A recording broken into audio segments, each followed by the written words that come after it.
darkest night, the newest mode in the zombie universe is here. This time, the rules are different. No more parachuting, as players will be placed at random locations on the map when the match begins, and there is no single winner. Players must work with their teammates to spend one long night in the match and stay alive until the sun comes up. Waves and waves of zombies will spawn during each of the 3 foggy periods at night, and supplies should only be scavenged when the fog fades. The main objective is not to defeat other players, though this doesn't mean they are harmless. Players may need to work with other teams when necessary, but should also watch their backs in case the Fragile Alliance goes south. This will be a unique experience for every player involved. This new mode also comes with a passive skill for every player. Understanding these skills will be the key to staying alive in this long night. Can you ride out the night?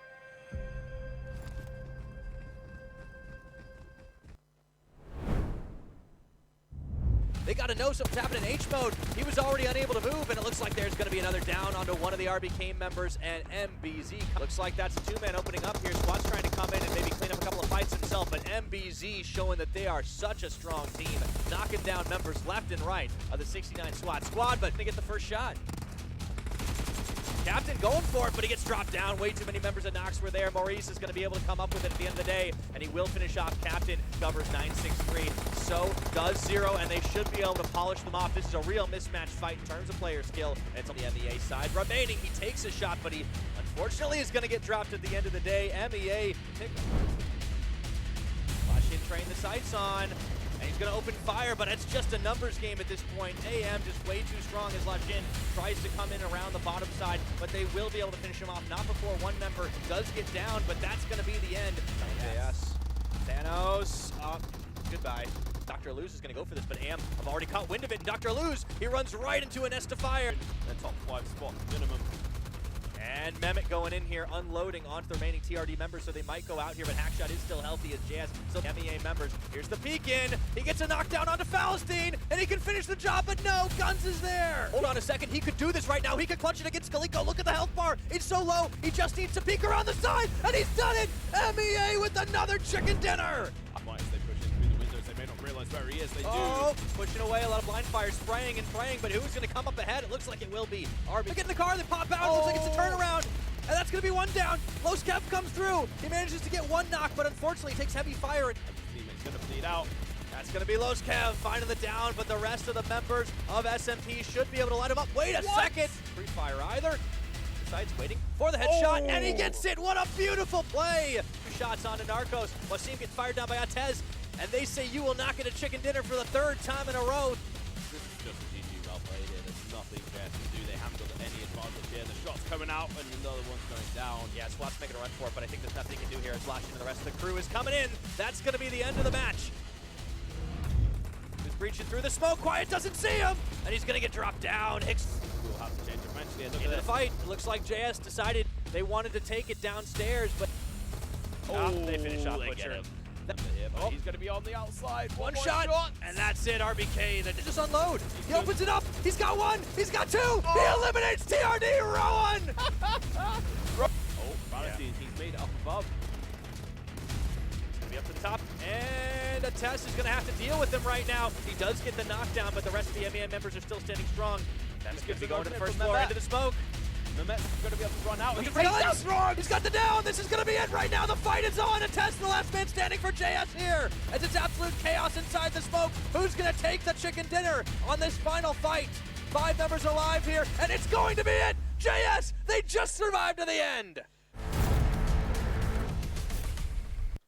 And welcome back once again, ladies and gentlemen, to the PUBG Mobile Club Open. We're in the semifinals. It's been a long week, but we are ready to go. I am Devin Pirate Takes Young. I am joined by my partner in crime. It is Wee Freeman. He contains multitudes. In fact, he has one Morgan Freeman and one Gordon Freeman for you Half-Life fans in there.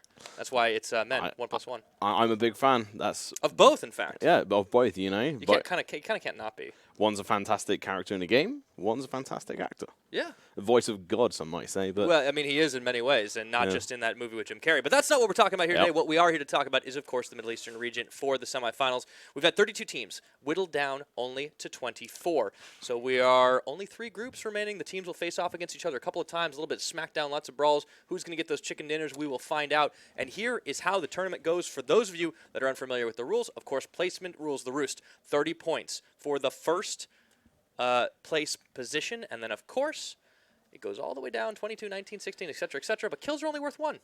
yeah, and I mean, it doesn't really matter if you're a team like TRD, because, you know, they really are ready to rock and roll and collect 101 kill points over the group stage, which they're the only team that managed to get into triple digits, which is nuts. So I think they're perfectly used to this. Well, and they're used to getting chicken dinners as well. Far and away, TRD, who we will see today playing, honestly, the best team that we've seen so far. We thought Seven Reef was going to be able to compete with them, but Seven Reef had an atrocious final day of groups. Still second place, but man, that was a shocker, to be honest. Yeah, so yeah, I mean, hopefully they do a little bit better today. TRD had a little bit of a bad ending as well, but let's have a look at the groups today. Yeah, these are the groups from the group stages, in fact. So we do see these teams kind of getting narrowed down. A couple of teams that we won't see anymore. They're going to be the likes of VK Gamers are out of the tournament, Via War, both of those Group A teams that will be dropping out. But, of course, you will recognize a couple of squads that are going to be making it through all the way. Of course, top 24, we had a lot of them. I think some of the big standouts for me, you look down at the bottom of Group D, Tom, and we had Light Pirates. We called them the Dancing Pirates. I was looking at them. I had my eyes on the Dancing Pirates, the Dancing Maniacs. Yeah, that was good stuff. Yeah, now, things are mixed up a little bit. Now that we are into the semifinals, we will get Vikendi first, Sanhok second, but we still get those double Erangel matches. And then, of course, for day 2, we switch things up again, where we have Vikendi, then Miramar, and then for day 3 with groups B and C, it goes back to Vikendi, Sanhok. Yeah, it's going to be a bit of an interesting one here. But, you know, I'm glad we've got Miramar tomorrow. I've missed it a bit. Yeah, it really has been a good spot for a lot of those highlight plays. In fact, the one I'm always got on my mind is when it was SWAT 69 versus SNT, the previously known 69 SWAT, 1v1 clutches between, I think it was Lashin and Ray. Yeah, I think it was, and that was one hell of an interesting ending to that, and I think most people remember that, especially as it was their first game, and they came in with such brutal force. Yeah, and then they ended it with the 20-kill max, which no one's managed to beat yet. A couple of teams nearly managed it. I think we saw highs of 16, 17, but that was about it. But as you can see on screen, guys, so Vikendi, then Sanhok, then Erangel. So it's a pretty interesting mix of maps, and if you only like one, then obviously you can feel free to watch that. But if you love Erangel, there's a double bill. And who doesn't love Erangel? Let's be honest, right? I mean, it's the Morgan Freeman of PUBG maps. Yeah, I know. You can't not like Erangel. It's the place where all the cool stuff goes down. That being said, we've seen some cool stuff on Vikendi. We've seen some interesting strategies on Sanhok. I want to see how the teams have adapted over the last couple of weeks. Yeah, I mean, adaptation is going to be a big thing, especially with the fact that now we've gone down into 3 groups. It's going to be interesting to see how these guys have adapted to each other on this front. And, I mean, even with this group today, A versus B, we are going to be seeing TRD go up against 7T, which is going to be an interesting sort of fight. For sure. Who's going to come out on top? Bit difficult to say, because on one hand, TRD are very much sort of group heavy. They're very much a squad team. And then you get to 7T, where they're more of like a clutch players. I mean, just look at Reef when he got that 16-kill clutch. Reef is the standout. The thing is, though, TRD, they feel like they have 4 clutch players on their squad. They're one of the few teams to actually not utilize a substitute. There's only 5 out of our remaining 24 that are like that, and they're far and away the best one. But you look at every player on that roster. You look at the likes of Hicks, you look at Kevin, who even had a clutch performance on that D-Day Beach play over in Erangel about a week ago. Honestly, clutch play that he did fail to. He didn't win 1v2, but at the same time, like that team looks like they were going to get wiped in 5th. He makes it to 2nd. I don't think you can really take anything away from TRD. They are, in fact, the real deal in more than just name. Oh, definitely, yeah. Got to give them props for that.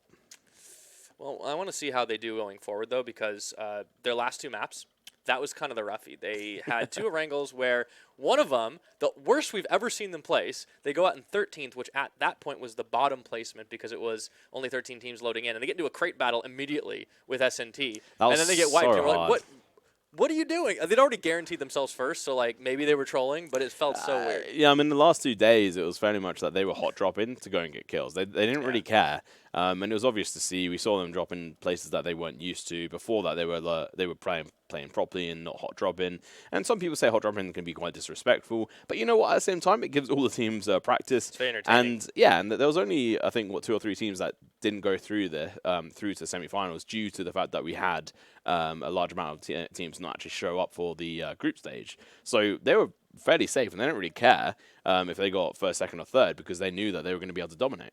No, that's a totally fair point, right? There were only a handful of teams actually fighting out in the bubbles. We saw the likes of, for instance, SB, Sahibalata, they dropped out. And then it was 46 Loot that stepped up in the clutch. They had a pair of chicken dinners, and this team had done absolutely nothing over the course of the previous days. And all of a sudden, they come in guns ablaze and get all those kills, and it was amazing. But, of course, if you missed any of that information and want to know how the teams got where they are, you can, of course, head to our website at clubopen.pubgmobile.com, where you will find up-to-date statistics as well as all of our historical data relating to not just the ME region, but all around the world for the PUBG Mobile Club Open. Yeah, I mean, if you're missing anything and you want to keep up to date with all the semifinals, because obviously group stage was pretty complicated. There was 4 different groups, so many teams, 32 teams in total, technically, that were playing against each other. But now we cut it down to quite a few less, and now we have the opportunity to be able to bring you even more highlights. And, well, you know what? Talking about highlights, mate. Speaking of, yeah, you know, there's a place you can go and catch it. If you have missed any of the tournament, you want to check out how the teams got there with the highlight reels, you can check it out on our YouTube channel. It is youtube.com/PUBG Mobile Esports. And while you're there, don't forget to smash that subscription and ding-dong that notification bell. Oh, I never get tired of that one. Oof. It's a good one. I mean, one of these days I'm going to record you saying it and play it back, and hopefully you'll make it ringtone, and then my life will be fully complete. And I will never stand around him again, because it'd just be so awkward. Just hearing my voice over and over again. Ding dong, that notification bell. I mean, I can do it. I can record myself imitating you, and then it's just kind of like this reference of a reference. I'll then put that as my ringtone. Ooh, there you go. So if it's your own voice, you don't want to do it. Exactly. Okay, but you know we what? are on to Vikendi. Let's stop talking about ourselves and talk about these teams loading up here, Tom. The plane coming over Dobro Mesto and moving all the way down to Hot Springs. Interesting times, Hot Springs. Let's see if there's any hot drops coming out from these teams starting off. So it's actually going to be cutting off that sort of Cosmodrome area, so it'll be interesting to see if any teams do decide to rotate over that way, and if any of these teams have decided to look up any strategies as to how to play this map, because there's not really any in regards to competitive play, but it could be the fact that they actually learn how to loot properly and potentially also pick up cars and rotate over towards their loot spawns first of all. And maybe a couple of them have also got their preferred towns now, because a lot of them were spread all over the place. So let's have a look where they are dropping here. So I want to keep an eye on TRD, and they are going over towards their usual players of Goraka, and there's a couple of teams who are going to be contending them. And that circle lands on them. Oh, what a debate for half the teams. The circle goes to the northwest. It's so much water. In fact, it even hits a bit of the continent up north. Like, that is one of the most remote Vikendi circles we've ever seen.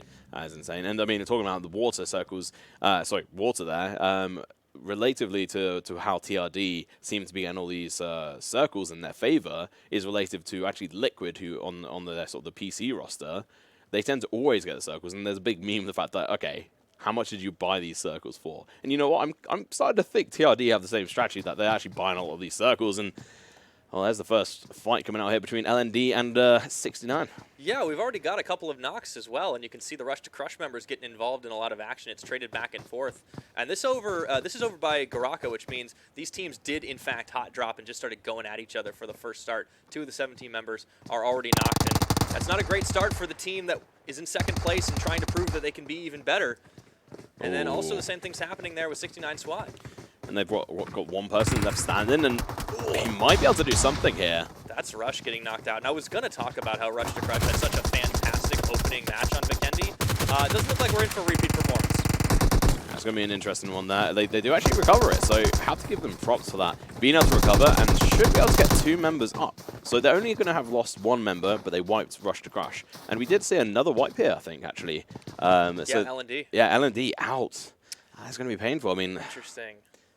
We'll have to see what we thought on them so later on. LND get wiped second, so they technically go out in 14th place, but still not a whole lot of points to talk about. This is SNT, formerly known as the 69 SWAT members. We also saw SWAT 69, so they're using the same tags, of course, but they are different teams. And SWAT 69 looked like the more impressive from the get-go, but then things kind of changed. Yeah, I think it kind of evened out. And actually, you know what, IK, they kind of evened out themselves as well over the course of the play. Emailed themselves out. Emailed themselves out, not you quite. You ever emailed yourself anything? No, actually. Actually, I have emailed. between devices. Yeah, I have emailed myself in the past. I feel like an old person. I just want to talk about LTK, because we've not really seen fantastic things from them. It's been a bit hit and miss, and we do see Red Bull there. I think we're going to talk about them a little bit. But, I mean, when it comes to their performance, it's been a bit of hit or miss. Hopefully they come into a little bit stronger this time round. They have got a substitute, if I remember correctly. Yeah, they do. I think Slum is one of the players that sometimes swaps in, but it's Evil that's actually in as well, who is their other substitute. Looking at their rosters, just want to check through who LTK usually run with. It's 9-9 that's not in for them right now, so they are using Evil instead. Ooh, I think that is a mistake, because we were discussing this earlier, and 9-9 was pretty much the standout player on that roster for us. He was able to get the sort of relocations in regards to service. If the rest of his team died, he was able to get away, or he was able to do a couple of clutch plays in some fights. But we'll see. IK are going to be running away from this fight. Yeah, they don't want to take it. I think you mentioned LTK being kind of a hit or miss team. I think it's very literal in that case, because they tend to always take fights, but then the bullets kind of get Stormtrooper syndrome every now and again. And as a result, the team has been very up and down. They either go out very early or they last very long. Yeah, it is inconsistency. But taking stock of where we're at, we've had those 2 eliminations early, a couple of fights. Here's a team that didn't take any fights early on and found themselves a nice little spot to hide out. It's HeadHunterr. It's our sole representatives from Bahrain here in the ME region. And they've been a little up and down as well, but mostly they kind of trended upward in the last couple of days of play and really got like an average of like 5th, 6th, 7th place, which is not bad, all things considered. Yeah, I mean, being able to get that sort of position in, considering the fact that they're not really anything spectacular, but it was more the fact that they managed to get a decent average placement of the 7th place or 8th. It was about 7th or 6th place they managed to get sort of average of, which was pretty impressive considering they've not been crazy good. One of their best games was on Sanhok on the 6th day, where they did manage to come in and do fantastic performance. Now, you did mention, we were talking before in all of our preparation, that one of the big things that irked you about HeadHunterr is the fact that they seem to tunnel really hard, especially when they play on this map on Vikendi. You want to go into detail about that? Yeah, so if we have a look back on, it was actually, on the 6th day when they played on Vikendi, and I think, if I'm right in saying it was 6-9 SWAT they were playing against, and they took down one of their members, killed him, but then they just stayed in that fight. They didn't try to spread outside the building too much. 6-9 SWAT pretty much just swarmed the house around the edges, took a couple of shots, and they didn't think about the fact that they had to move for the circle. They just went in for the fight, and that was it. That was all they concentrated on, rather than the fact that, okay, circle's coming in, we need to get a decent placement. Let's sort of rotate out this, but instead, it was just tunnel vision on the fight. And we've seen a couple of teams kind of pull that off to their peril, right? They may win the fight, but all of a sudden the zone comes in and it kills them dead anyway. So it's a bit of a downtime right now while everyone is kind of running for it, but there are a number of teams that actually aren't making moves here, as the blue hasn't started to come in just yet. Yeah, I mean, one thing about Vikendi that a lot of people aren't sure about is the fact that how slow the circles are, how close the compounds are, and also the constant wind noise that is on the map as well. I know a lot of people are a little bit unsure of the fact that that should actually be in it, because there's a little bit of, sure, the ambient noise is appreciated, but there's a time and place for it. When you're trying to play a competitive game, it's a bit difficult. Yeah, I think that's a fair point. I mean, what does this really add to like the overall difficulty playing on this map that we haven't seen on competitive on the desktop version of PUBG? The teams have had a little bit of time to get used to it, but do you feel like it's still kind of hard for a lot of the squads here to really adapt to it, considering we have so little play? I think we've still got to give it a bit more time. I think by the end of the regional qualifiers, we'll probably see people having a lot more access to sort of tactics when it comes to how they should play, where they should drop, and what they shouldn't do, and where they should avoid going. Because it could be actually like Dino Park is a terrible place to drop, because we've not actually seen that once. Although that's just completely RNG. But you know what I'm saying, that there might just be certain places they want to avoid. Yeah, it looks like HeadHunterr, they kind of found a place that favored the circle as well. We talked about them earlier on, but they have moved to a different compound a little bit closer to the center of the circle. And this team, honestly, I feel like they do their best work when they're not in a direct firefight. Yeah, I mean, we saw them as well on Sanhok versus UN. I can't remember where it was maybe Winery or somewhere close like that on the southern side of the map. And they did actually back away from that fight. So that is one moment they didn't actually get tunnel focused, and they did realize they needed to back away. They got one player down, they picked him up, and they ran away. I'd like to see more of that from them, and you may say, well, why are you telling them to run away from fights? It's like, well, live to fight another day. Placement is so much more important than kills. for most of these teams. And that's what the Light Pirates were especially good at, right? For a long time, we joked about them being the janitor team, like never really being able to do anything but pick off stragglers. But then on the final day, they just said, all right, Caster, time to shut up. And they just completely decimated people. And then in the final game, which they were out in like 10th place, was their worst game by far. And they just started dancing in the house again. Yeah, I mean, they could have probably gone on and done a fantastic job in that one, but they won the first game.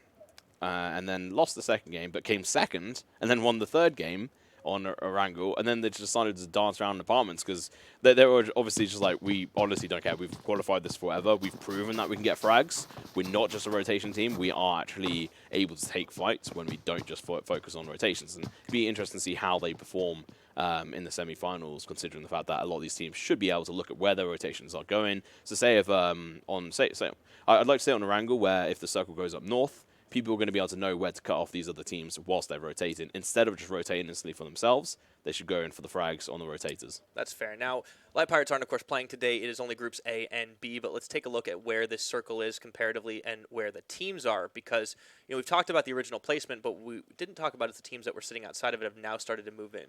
UN, just on the outside to the south. They're being cut off by MEA as well. 7T, very far away, still over at Tovar and moving towards Dino Park. LTK, extremely far as well. So the teams are going to start clustering in, and it's been interesting. We had a couple of early hot drop fights, and then absolute silence for the past 10 minutes, or 5 minutes or so, and it's been kind of an interesting turn of events. Yeah, and you just mentioned 7T there. They were obviously part of the initial action against Rush to Crush, and they somehow managed to come out on the other side of that, once again, in a clutch situation, which is something that we've highlighted that is their clutch, quite literally. And so the thing is, they're now down to 3 members, but that doesn't even scare me. They could easily still win this. They're definitely one of those teams where we see, oh, okay, they've only got 1 member left alive. Well, is it Reef? Yes, okay, they have a high chance. Ever since that Erangel game, man, I am never going to count 7T out. But I really do hope this comes down to a TRD versus 7T fight because I want to see who is the best of these two teams. We haven't seen them directly face off since the opening day of the tournament. Insane. Yeah. But we might have a few more teams left to get through first. SMP, we saw facing down 7T, checking in with other placements. It looks like this is HeadHunterr's kind of making moves. And that's another team that they really do like to take these scenic routes through the map, often dropping a little far outside the circle. And you can see on the side of your screen, it'll continue to narrow down, and then we'll finally get the answer where the next circle is going to be. Yeah, and we do have AXT in this map as well at the moment. And back on the first day, they had Clown, who was driving around a vehicle trying to stay alive the best he could. Oh, that's right. The solo positioning. Yeah, and they actually had like a fairly average day that day. But join me. Just shoot Make this more awkward. Wait a minute. SMP are doing their best Light Pirates impression. Make this more awkward. Go on, cast their dancing. Yeah, let's make this more awkward. Yeah, no, it is pretty good. I think Seif has got like some decent moves himself. Like, see how he's kind of moving off to the side. The other players kind of chasing each other. Now, they are well within the next circle, but they are going to be facing down against 7T and also SWAT 69. Interesting circle position here. It's kind of what I'd expect. There's not really too much it could do from. It's competitive circles, right? Like this is one of those ones where you're kind of guaranteeing the next 2 positions. I mean, the way the circles happen is it's pretty much calculated before the map has happened. So the end circles are already known on the server as to where it's going to be positioned, and that end circle has to be on land 100%. No longer is it going to be any sort of water circles, which is in the days gone by over a year ago, more than over a year ago now since that. So we should really see this closer to Goraka or Coal Mine, I'd imagine, in regards to the last circles. But we'll see. I hope, man, we're getting some boat fights. I hope it does go down to Goraka because that's actually where most of the teams aren't. Ooh, it's a good point, actually. Teams will have to face off against one another. And speaking of, this is a bit of a face-off between the 7 Reef team and SNP. Now, I did a little bit of research, by the way, Tom, because there's a player who is using, of course, Chinese characters in their name. And notice how it's the same 2 characters repeated? Yeah. You know what those characters mean? No idea. Sniper. Sniper. It's a pretty baller name when you think about it. So he's literally sniper, sniper, sniper. I don't actually remember if he's a... I think he might have used the DMR a couple of times, but most players have. It'll be interesting to see if he's the guy who picks up the Car 9. I'm gonna be relying on you to track that kind of stuff. He did have a couple of great site battles where they were just across a couple buildings. On Erangel, I expect a little bit more of that because, as you mentioned to me, on this Vikendi match, we often see players kind of like going in for those quick house breaches and stuff because it is a much more compound-to-compound based map. And, I mean, Snapper or SNP are pretty much one of those teams that do tend to do those sort of breaches Very similar. They kind of remind me of an upgraded version of Rush to Crush. I think it's due to the fact that on the first day, they had, or first and second day, they had similar results in regards to how they were playing. Rush to Crush then kind of went to the bottom, and they didn't do anything spectacular. They've not had a great game, honestly, since their opener on Vikendi, and that's the sad thing, is because we thought so much of this team, and then it kind of like went all the way down. Now, here's where we look at the players that are going to be alive on all of the squads, in the squads that are still left. So you can see iKurdTeam, IK, they kind of survived with only 2 in one of those early fights. 7 Reef, as you mentioned, lost 1. Everybody else is a full health squad. Yeah, so IK were fighting up against... who was it again? It was from the right next limit. God, I can't remember. It was like so long ago. We've had no action for so long there, Tom. Yeah, I want to say. You know what? Was it LTK actually? Because they're going to meet up with them again. Yeah, it was LTK actually. Yeah, because it was Red Bull. Yeah, Red Bull killed one of their members, if I remember correctly. So this could be interesting because they're actually having the advantage point here. This is Baro and I believe Rowan are the only 2 left alive. Now Rowan was that hero of last week where he wiped out the TRD members. Or was it Kawan? I always mix them up. It was Rowan. Okay. So he was the guy who brutalized TRD's chance of being able to get that final chicken dinner. Honestly, guys, like you should definitely go check out the highlights if you did not see the group stages, because there were some sick plays, and that was kind of IK's claim to fame there, because he was just hiding in the water for ages. Yeah, I mean it's pretty much the main thing that they've done all together, and I think he actually got the only kills on his team, which was all 3, which was really good for them, and it was a really nice iconic moment for them, and it's really time for them to shine, and here we go. Fight's already started. It looks like Rowan getting knocked. Baro might have to go for him, but Eva leading the charge on the LTK side, looking to finish what they started earlier on. And I think this might be all she wrote for iKurdTeam. Rowan is going to get dropped, so it's down to Baro. So Baro's trying to rotate away from it. It's not going to be very easy for him. No, definitely not. Oh, getting knocked, getting killed. LTK, well, they do live to kill, and they definitely got a squad wipe. So that's out in 14th place for IK. Yeah, and I mean, LTK have had a fantastic performance on Vikendi before, but it was very much in favor of them because it was when they were on the cliff side on the circle across the river, if you remember that. And they were actually just sniping people for days. All 4 of them, I think, or 3 of them had Kar 98s, were just taking pot shots here, left, right, and center. And they ended that game with, I think, a decent amount of kills, maybe 11 or something. It does seem to be their map, too. It's just too bad for them that we don't see as often of this, because the teams that are better on the likes of Erangel, they're going to be shining a lot more. Yeah, but I mean, yeah, and we're going to be seeing this map a little bit more often than beforehand, because obviously we've got Vikendi, Sanhok, and Erangel today, but tomorrow we've got Vikendi, Miramar, and Erangel. So, yeah. Yeah, we really only swap out Sanhok for Miramar. I'm looking forward to getting back into the Miramar, but that is tomorrow. Let's talk a little bit more about today, because it looks like we are going to be seeing SNT kind of waiting off to the side as Snap have kind of moved in these 2 vehicles. It's one of those things. On the first couple days of the tournament, we saw teams playing the cardinal sin of having only 1 vehicle, and then they got blown to high heaven and kind of changed it around a bit. So this guy's actually going to go next to TRD, and I don't think this is going to be the best idea. That's never a good idea. SMP are bringing 2. Hixu's by himself, though, so he actually leaves the compound. Wait a second. Snap are going to be losing members left and right, it looks like. Seif gets taken incredibly low, and so does Thanos. Yeah, so they're actually pretty lucky, though, behind this hard cover wall, so they're going to be healing up. And hopefully their teammates can help them. Yeah, painkillers, there we go. Yeah, so the Molotovs and grenades are going to be coming out, but unfortunately... This is why you don't preach against TRD. These guys are real good. I mean, what you don't do is split up like that. It was quite a weird sort of rotation for them, so we'll have to see how they survive this, and if they do.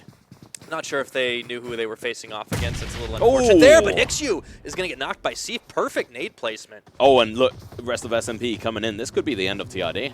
That's not something we say very often, but they're going to be forced to evacuate the house there as the Molotov comes through and Hackshot has to move around, trying to get Hixu back on his feet. Meanwhile, Zero outside in the brushes, trying to take pot shots there to get 1 knock. I think he might be the clutch player for them in this situation, but he has to really help his teammates and stop the rest of the guys pushing them. That'd be the case. SMP rejoining, however, it looks like Kevin does manage to get 1 down, sprays onto Sniper, and Kevin will get the finishing blow. Seif, meanwhile, turns it around onto Kevin, getting it down, but not the LM. Hackshot gets knocked as well. SMP, they might be able to do it. Zero taken low, and if he gets dropped down, that's going to be the end for TRD minus Hixu. Yeah, Hixu's going to have to do some hero plays here. Not sure if he's going to get shot from behind. That's Narcos. Third party might well just save TRD in this fact. That might. That's going to be good news for TRD if they can get themselves back on their feet, but they've already lost, well, nobody. Everyone's just kind of running around on their knees for the time being. SMP down to 2. It is only Sheriff and Thanos. Yeah, unfortunately, getting backstabbed by these guys, it's not going to be doing them any favors, and that's going to be Sharif down once again. SMP, they're only going to be down to 1 remaining member, and Thanos is not looking too good on that health bar unless he can get over and get the res up. I don't think SMP bargained for this third party. It was looking so good for them as well, but unfortunately, when you get third party, there's just not too much you can do because you have to consider so many different angles. But look at HeadHunterr. Yeah, it's another big fight. HeadHunterr's getting knocked down completely. AXT taking everything from them, and they do knock them out in 13th place. This is what we talked about. HeadHunterrs, not so great in these close quarters fights. They get wiped out by Executor. Not so good results from them, but you know what? Executor, AXT, fantastic results for them so far. They managed to breach that building. They managed to get the kills. And this is something we want to see for them because obviously we saw them play really well on the second and third days that they played. But when it came to the first day, they played okay. But it didn't matter because that day got wiped from existence. Yeah, speaking of wiped from existence, SMP looks like they might be as well. It's all down to Thanos now. And I don't think he's got himself any of those gems in the Infinity Gauntlet. It looks like the UN have come in here to try and balance things out, and Thanos is probably not going to be so happy about that because he's usually the one that wants to do that, but let's see what ends up happening here. TRD. He might just play for positioning at this point. Yeah, TRD. UN up against TRD. They're never counted out. You can never count TRD out of this one. If they have 3 knocked players, it doesn't matter. They'll get them back on their feet. The thing is, like, the position he's currently in, it's okay, but the rest of his teammates are away from him, so he's pretty much going to be stuck in a bush, quite literally. But he can be seen in that if they have a single look at it, because it's actually quite open. Unlike on the PC one where you can hide in bush for days, this one's a little bit of a different game. So TRD, I'm playing a little bit careful here against Master's got his sights there. UN. Yeah. He might decide to run for it. We'll check back in with that in a little bit because we are going to be taking a look at LTK with their 3 remaining members. And LTK, you know, definitely, like you said, better performance today so far. They have been very inconsistent throughout the group stages, so they've had a week to take a step back, relax, get things going again for themselves. And remember, the points are fully reset for the semifinals, so it doesn't matter what happened the last 2 weeks. It might matter what happens now. 7T taking shots from Nox. Hey, know what? Nox, I considered them the sort of villain name of the group, and it seems like boys. They might be suffocating out the last hopes of 7T, which is actually all 3 members, because they obviously lost one at the very start, but maybe they can recover from this, but they are in a very bad situation. They're clumped together in one building, and this is just good news for Nox. If you group together, it just makes it so much easier to use these Molotovs and nades, which we see used so often.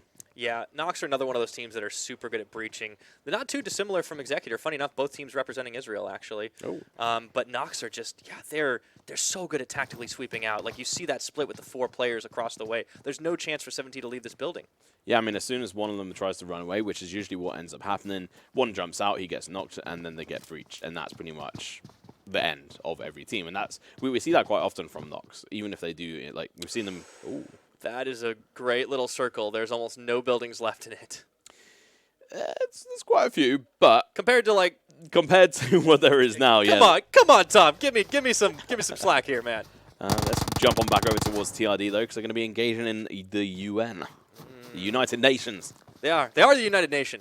They represent, of course, the UAE, but they're funny enough made up of a lot of different players, different parts of the world in the Middle East. So I guess it is a very fitting name. Yeah, fitting name indeed. And TRD have to be careful here, because although they could potentially take them, they're now not inside the circles. They have to take into consideration that in 20 seconds, they're going to have to rotate. That was so close. Zero does get dropped down from Hunter. Hackshot will be able to get him back up. Great use of the car as cover here, but you can see that UN are coming in. I don't think their equipment is actually that fantastic.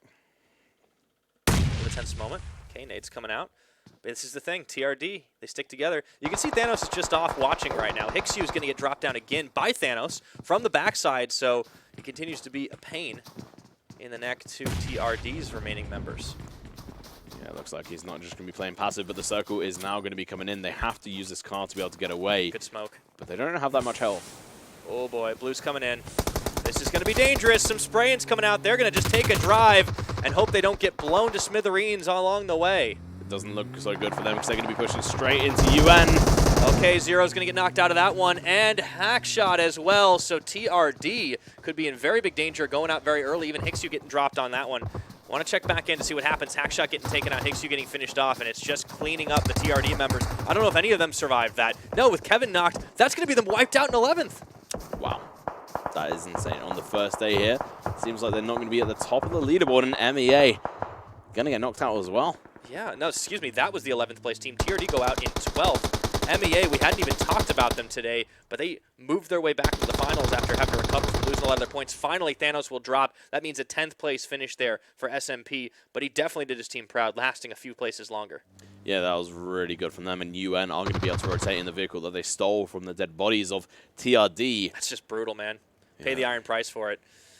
All right, so UN going to be meeting up with IQM, who we haven't seen much of. Master does die outside of the zone, but I think that was just getting separated a lot earlier from the UN side. Yeah, we do see a couple of shots coming out here, but UN have to do a lot of recovery here. So they're down to 3 players, but they managed to wipe a team, and they're going to be able to recover in one of the last few buildings, I think, in here. Oh, wait, no, they're not even in this next circle. 7T survived the Nox siege, and now AXT are staring them down. But this is a much more even fight because it's 3-on-3.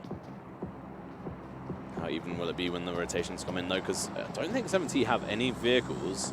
So they're going to have to depend on them actually being able to take out AXT, because AXT have to come over towards them to be able to get inside the circle. They can't go up behind them without facing the blue, and I don't think they want to sacrifice the meds to do that. So we should probably see them potentially fight off against them, although I'm not sure what Clown is doing there. Yeah, not entirely certain. Now, we will be taking an eye at SWAT 69, who've had a relatively quiet round. They're not too far away from a supply drop at the Grows End side. I wonder if they dare to go for it, as Nox making a run for the circle. Yeah, it's good to see that Nox didn't actually go full on tunnel vision and try to take out 7T to the detriment of their actual game plan. They walked away with all 4 members. They were just like, okay, cool. 7T aren't going to come, but they are going to go engage. And MBZ. Whoa, MBZ just getting absolutely lit up right there. Now, they do trade back onto Galiko, so there's a couple of Nox traded, 1 for 2, and Nox actually come off worse. Oh. MBZ do lose 1. That's boom. And they, hopefully that's a smoke, yeah. Cool. I was worried for a second. There are going to be shots coming in onto these teams from different teams. So it's a little bit unfortunate for them that they're going to have to play at different angles, but the Molotov going out, but onto them! No, Ben! You hate to see it. They completely miss. Oh, Good thing they had the smoke down, but that feels bad. Yeah, unfortunately, the smoke doesn't put it out, so we might have seen a player drop there. No, so Dr. Luce is going to be able to stay alive for now. Yeah, and I can't say the same here for some of the IQM members. They're locked in Mortal Kombat with UN. Meanwhile, the shots keep on coming between SWAT 69 and SNT. Maurice gets the down onto Clown. And that's how AXT starting to fight this one out. Nox as well. Both these squads faced each other. Across the way. That was a big left through on the bottom right there. Yeah, I'm just trying to fire it. Oh my goodness, MBZ in a heap and helping in trouble as they tried to bail out of that fight. Nox said, no, you do not. We still have 9 teams up, but I don't know for how much longer as Kevlos gets dropped by Maurice. It's a little bit interesting. The fight here between 69 SWAT and SNT shouldn't really last for too much longer. I would have thought that they would have actually been able to get kills there. A couple of nades going to go out. You would think. But it looks like this one favors SNT right now with the 4-on-3 numbers. SWAT 69 trying to hold this larger house. They do have an upstairs to look forward to, so they have a bit better of a shot. Meanwhile, check back in here. Orlu's on Nox. Looking to fire it down on the last remaining MBZ. Remember, it looks like he does drop. So that's going to be Los Kev, and that means MBZ out in 9th place. And Rotel's going to be last member left alive on AXT. Running for it. Yeah, he actually needs to be careful here because he's pushing it up against Nox. Oh, Nox, they just say, that's easy.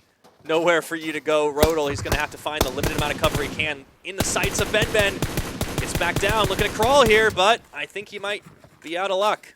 I think he might be able to crawl in a fairly decent distance there, but Morsey is going to be pushing up against him. Rodel, hoping his luck will hold, but that's going to be it. It's actually Ray that finishes him off, the clutch player from SWAT 69. He downs him, but then it's actually 7T who steals the kill from him, so that's an interesting situation that ends up unfolding, and Galako goes down. Yeah, that's not good there for Nox. He's a pretty big clutch player for them. However, he's still close enough for Nox to be able to get the res off. Orluz is going to throw down the smoke. Ben should be there for the res up. And now we see Fazza on 7T. His 2 team members are a little bit further away here, but 7T are still in this. And the fact that TRD went out so early means that there's definitely a chance here. SWAT 69 unloading onto SNT. They actually win that fight, it looks like, big time. And they take him out. That means it's a 7th place finish there. That's actually not too bad for them. I'm not sure how many kills they got. We'll have to see, but look how close UN is to 7T. Do they realize how close they are to each other? I'm not entirely sure here. And that's just bone number 2. I think he might be the last one standing for UN. Reef, he takes down Morsey. Meanwhile, LTK, there's a lot of third parties happening here. They do turn around. LTK going to start losing a few members, but Red Bull getting the kill onto Galiko. Morsey as well, dropping. And I think this might be it right now. That looks like the elimination there onto Nox. Yeah, so it's actually UN that went out in that situation because it was actually, I think, Ray who took the final kill. Nox are down to 2. Oh boy. This is getting real tense right now, Tom. 15 players up. We're seeing the 7T point of view here. They're having to push pretty much through nothing here. They need to take down the Nox players so they can actually carry on rotating. Mr. 4041 looking at the shots onto Nox. Fazad moving around the side. There's still 3 remaining members of 7T. Orlu's getting dropped down by Red Bull. Ben's still there. How many smokes does Nox have, man? Probably not many more, but they have actually just looted a couple of bodies. Now 7T are going to be using this as an opportunity. And they're actually on opposite sides of the circle almost. They've got opposites, but really good distance. Big cover fire there laid down by Fazad, trying to find as much as he possibly can. He does get a knockdown onto Ray. That's pretty huge. SWAT 6-9. They're going to need to get him back on his feet, but I think Fazad's not going to try and let him do that here, as he just needs to breach into the house. He tries to get down some of the members here of SWAT 6-9, moves in, the smoke, 7T, they should be able to finish off Ray inside this one, and that's going to be a 3-on-3 between these two teams, but they're going to keep moving right now. The blue's coming. Rosa out in the open, going to get dropped down. Fazad, he gets dropped as well. I don't know that. Oh, you got to be kidding me. 7T go out in 5th position. That is insane. This is a wide open game 1 right now, and all of a sudden, Reef even dies to the play zone. IQM still in this in the final 4 teams. 10 players still alive. IQM down to 2. LTK looking the healthiest. They have a very real chance to take this round here, and Tomb is going to get dropped down. But we know what IQM are like. All they need is one member who can be a bit of a clutch, and unluckily for Nox, it seems like they are going to be down to 1 person now, and that's going to be Ben, who's left alive. They've only got 3 kills, but they could go out in 4th Ben's been a big clutch player too, though. Remember, we saw on an Erangel map, we had that military circle where it came down to 1v1v1, and it was Ben that pulled out the clutch. Yeah, it was really well played by them, but you know what? LTK in a decent position right here. There goes Ben, down to 3. Team's going to have to push over towards LTK. LTK may be able to get this circle once again, thanks to positioning. IQM trying to stay alive here. Yeah, so we got IQM, we got LTK, and we got SWAT 69, and that's it. It's a 3-on-3-on-1. But LTK in the best position of everyone, and this is a great start for this team that we wanted to see more consistency out of. SWAT 69 are moving. Mustafa's just going to stay right where he is. LTK manages to get ZBRT down. I'm not sure what he was hoping to achieve here. Boha just trying to make the plays, and Mustafa's unloading onto him right now. That's going to be the elimination, and it's just a 4-on-1. IQM looking like they may very well go out in 2nd place here, as Slom has got his sights trained. So close here. So this is going to be a 1 versus 4 situation. One member is down on Evil. Oh, so many chances. It was looking like he might have been able to take a couple out with him, but at the end of the day, it goes to LTK. And how about that for a turn of events here on Vikendi? I mean, we were talking about how they managed to get one of their first games on Vikendi. They come through and they get the first Vikendi game, first match of the semifinals in a huge score up here. I mean, I have to give them props. 10 kills in the first game and 1st place. That's good 40 points. I mean, it's definitely not a bad way to start. I mean, they weren't shy of taking early gunfights, which is surprising that they made it all the way to the end. They lost 1 player early on, it seemed. But Red Bull, man, that guy definitely stepping up big in the carry. I can't wait to see, a little bit further into the tournament how well he's going to be able to perform. We kind of pinpointed him as one of the standout players. Yep. But it did seem like even though they made a swap in with one of their substitutes, it really didn't bite them too badly. No, and I mean, it really comes down to the fact that we highlighted Red Bull and 9-9 being sort of the best players, in my opinion, as well as Moram as well. And Slom, he was a little bit of a shaky player. I don't think either one of us were too keen on him. But you know what? Let's have a look at the highlights to see if LTK do show up in these. I certainly would be surprised if they didn't, but here's how it all began. There were a couple of fights and hot drops early. Rush to Crush looked like they might be clutching it, but 7T had other ideas, started to turn it around, and yet again we see Rush to Crush. They dropped out in 16th place, and you hate to see it for this team. But one thing you don't hate to see is SMP having a bit of a dance party, channeling their inner light pirates for sure. They lasted all the way to 10th place, but we'll get back into that later. Here is LTK lighting up roll on from IK, Evil moving around the side, and it just looked too easy. These guys just move so fast. Even Seif around the side, they tried to take on the TRD members, and for a minute, it actually looked pretty solid for SMP. Yeah, I thought they were actually going to be able to return that, but unfortunately they did get third-partied. But you know what? AXD coming in here, trying to do a good job. They do eventually get one of them knocked. That's going to be Lord, but they return the fire, knock out Headhunters, and now we switch on over towards TRD, and one of their last fights against UN. They tried to rotate away, and this is the unfortunate situation that happens to them. The car goes without them at that point. You just start getting knocked away. It was a desperate move here. And then Nox coming up huge onto the MBZ members. They eliminate one. They do get double knocked themselves, but they get back up, go in for round 2, and all of a sudden they face down against AXT and come out ahead. Yeah, Clown going to go down eventually. Rotar's trying to stay alive here, and he ends up getting shot by Ray and then stolen by another player. It was a bit of an interesting situation. I'm not sure how it came through. 70 do end up getting some shots onto Noxie as well. It was a great move. I like the rotation by Fazza. Unfortunately, when they came back together, it didn't look quite so good as SWAT 69 did it. Mustafa lighting up a few more members, guaranteeing himself the second place. And there you see it from Slom's point of view. That's how they take it. And look at the kill leaderboard. Groza, we didn't even mention him, but the SWAT 69 player takes the top spot with 8 kills to his name. Just so brilliant coming out from those guys, because they faced right up against SNT as well. I'm not sure who those unknown players are on the right side. We'll have to find out later on. But player unknown. They're all player unknown. Triple of him inside the game. He's got his triplets in here. But you know what? Yeah, 8 kills. That's fantastic play. LTK, got to give them props as well. Red Bull coming in with 6 kills, but 70 up there as well, 5 kills. Yeah, that's Mr. 4041. He did a great job. Yeah, he clutched that first off. It wasn't for them. They would have gone out in 16th place. But instead, they managed to return the favor onto Rush to Crush, who tried to rush a little bit too hard and it ended up getting crushed. Yeah, I think, there you go. Hey. I think that 70 actually came out very, very well, considering they were the second place team in groups and had a really bad last day. Now let's compare a couple of squads here to SWAT 69 and Live to Kill. 19 kills to 10. Between these two teams, they had darn near half the map. And you know what? SWAT 69 coming in, almost beating their previous record of 20 kills. The only team that's actually gone above, I think, 17 or 18 kills is SWAT 69. They do it again. For sure, yeah. Not a lot of other regions in the PUBG Mobile Club Open have been able to do it. Yeah, I think 23 is the total record across all regions within what we're covering within this competition. The points on this are so close, man. Given the difference in kills and the placement, let's take a look at the breakdown of the very specifics, though. Moha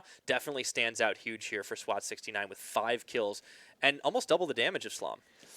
Yeah, like we said, Slom wasn't really a standout player for either one of us, and they actually do trouble. He did the final kill, though. Yeah, he did. Yeah, he managed to get in there at the end. It's like, hey, I managed to do this. And he did do quite a bit of damage in regards to, compared to how many kills he got. So it does prove that he was doing damage, but he just wasn't quite finishing there. So even if he's just playing in an assist role, that's still really well for him. But you know what? Ray, one of our standout players, does get a lot of kills, and he also gets 800 damage, a couple of headshots, compared to that of Mojrim, yeah. Mojrim as well. Mojrim did okay, but definitely not standout amongst his team this time around. And, you know, we always talk about this as a team that can definitely swap a couple of players in and out. We were thinking that they might do that with one of them this time around. We didn't see 9-9, and that I think was a bit surprising. But what we did see was Red Bull coming in huge, and if not for the fact that Groza was the top kill scorer, his numbers would be even more impressive. Yeah, but I mean, if you have a look at Groza's kill to death ratio, that's not even 100 damage average per kill, so I have to question that. And then we also have these two players who weren't actually playing today, but nonetheless. Yeah, those are our fists, of course, for both the squads. But we might see them subbed in. Of course, the players can do it again. And it looks like we are watching. Oh, no, we were watching highlights for just a second, but we're not anymore. You don't get 2 of them. Don't get greedy, guys. Don't be greedy, eh? You know, as the British say. Nice British Is that how they say it? Some people, depends. I thought I went back into Oliver Twist or something for a second. Exactly. I haven't read that book for 10 years. Please, sir. Might I have some more? Well, we are going to get more PUBG Mobile coming up after this. Yeah, and I'm excited to see what happens in that one, because today we didn't really see any TRD versus 70 in this game, rather. So I want to see that next one. Guys, if you're listening, if you're watching, you shouldn't be watching, but if you are... That would explain a few things for TRD. I mean, that was a very distracted last fight. I want to see more from them. We have such high expectations, though, I think. It's worth noting. They go out in the 12th place position. That's obviously horrible for TRD. But this team was by far the best team in the group stages. And if you missed any of that information, of course, you want to get a little bit more and see how the teams performed, don't forget, you can always check out our website. You know where that is, Tom? I don't actually remember. I think it should be coming down. It's right below you on the screen. It is at clubopen.pubgmobile.com. And we're a little bit premature, apparently, but it will be coming up. There it is! So go ahead and go there for all of the information on the tournament, as well as the up-to-date scoreboard for the semifinal stage. And, you know, in addition, if you want to catch the highlights and maybe a VOD or two, you can go ahead and head over to youtube.com/PUBGMOBILE. Don't forget to smack that subscription button. And, of course, as Tom likes to say, ding dong that notification bell. I just love the way he says it, man. So you don't miss a single minute of the PUBG Mobile action. And honestly, it's been a great start here for this semifinals in the ME region. The teams are stepping it up, and it's stiffer competition. No longer, at this moment, do we have this completely all-out TRD dominating it, 7T still being challenged. I can't wait for the next couple of maps. Don't you guys go anywhere. Sanhok is coming up next, but we will be right back after a short break.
PUBG Mobile for free.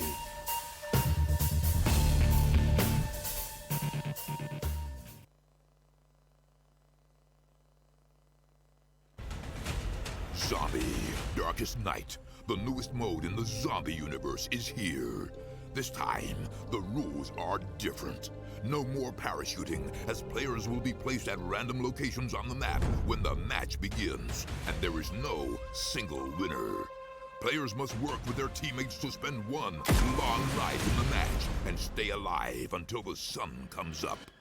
Waves and waves of zombies will spawn during each of the 3 foggy periods at night, and supplies should only be scavenged when the fog fades.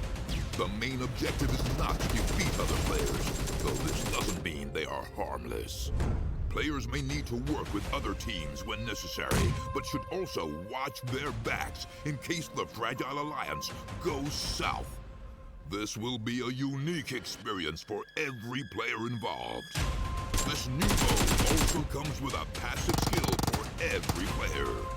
Understanding these skills will be the key to staying alive in this long night. Can you ride out the night?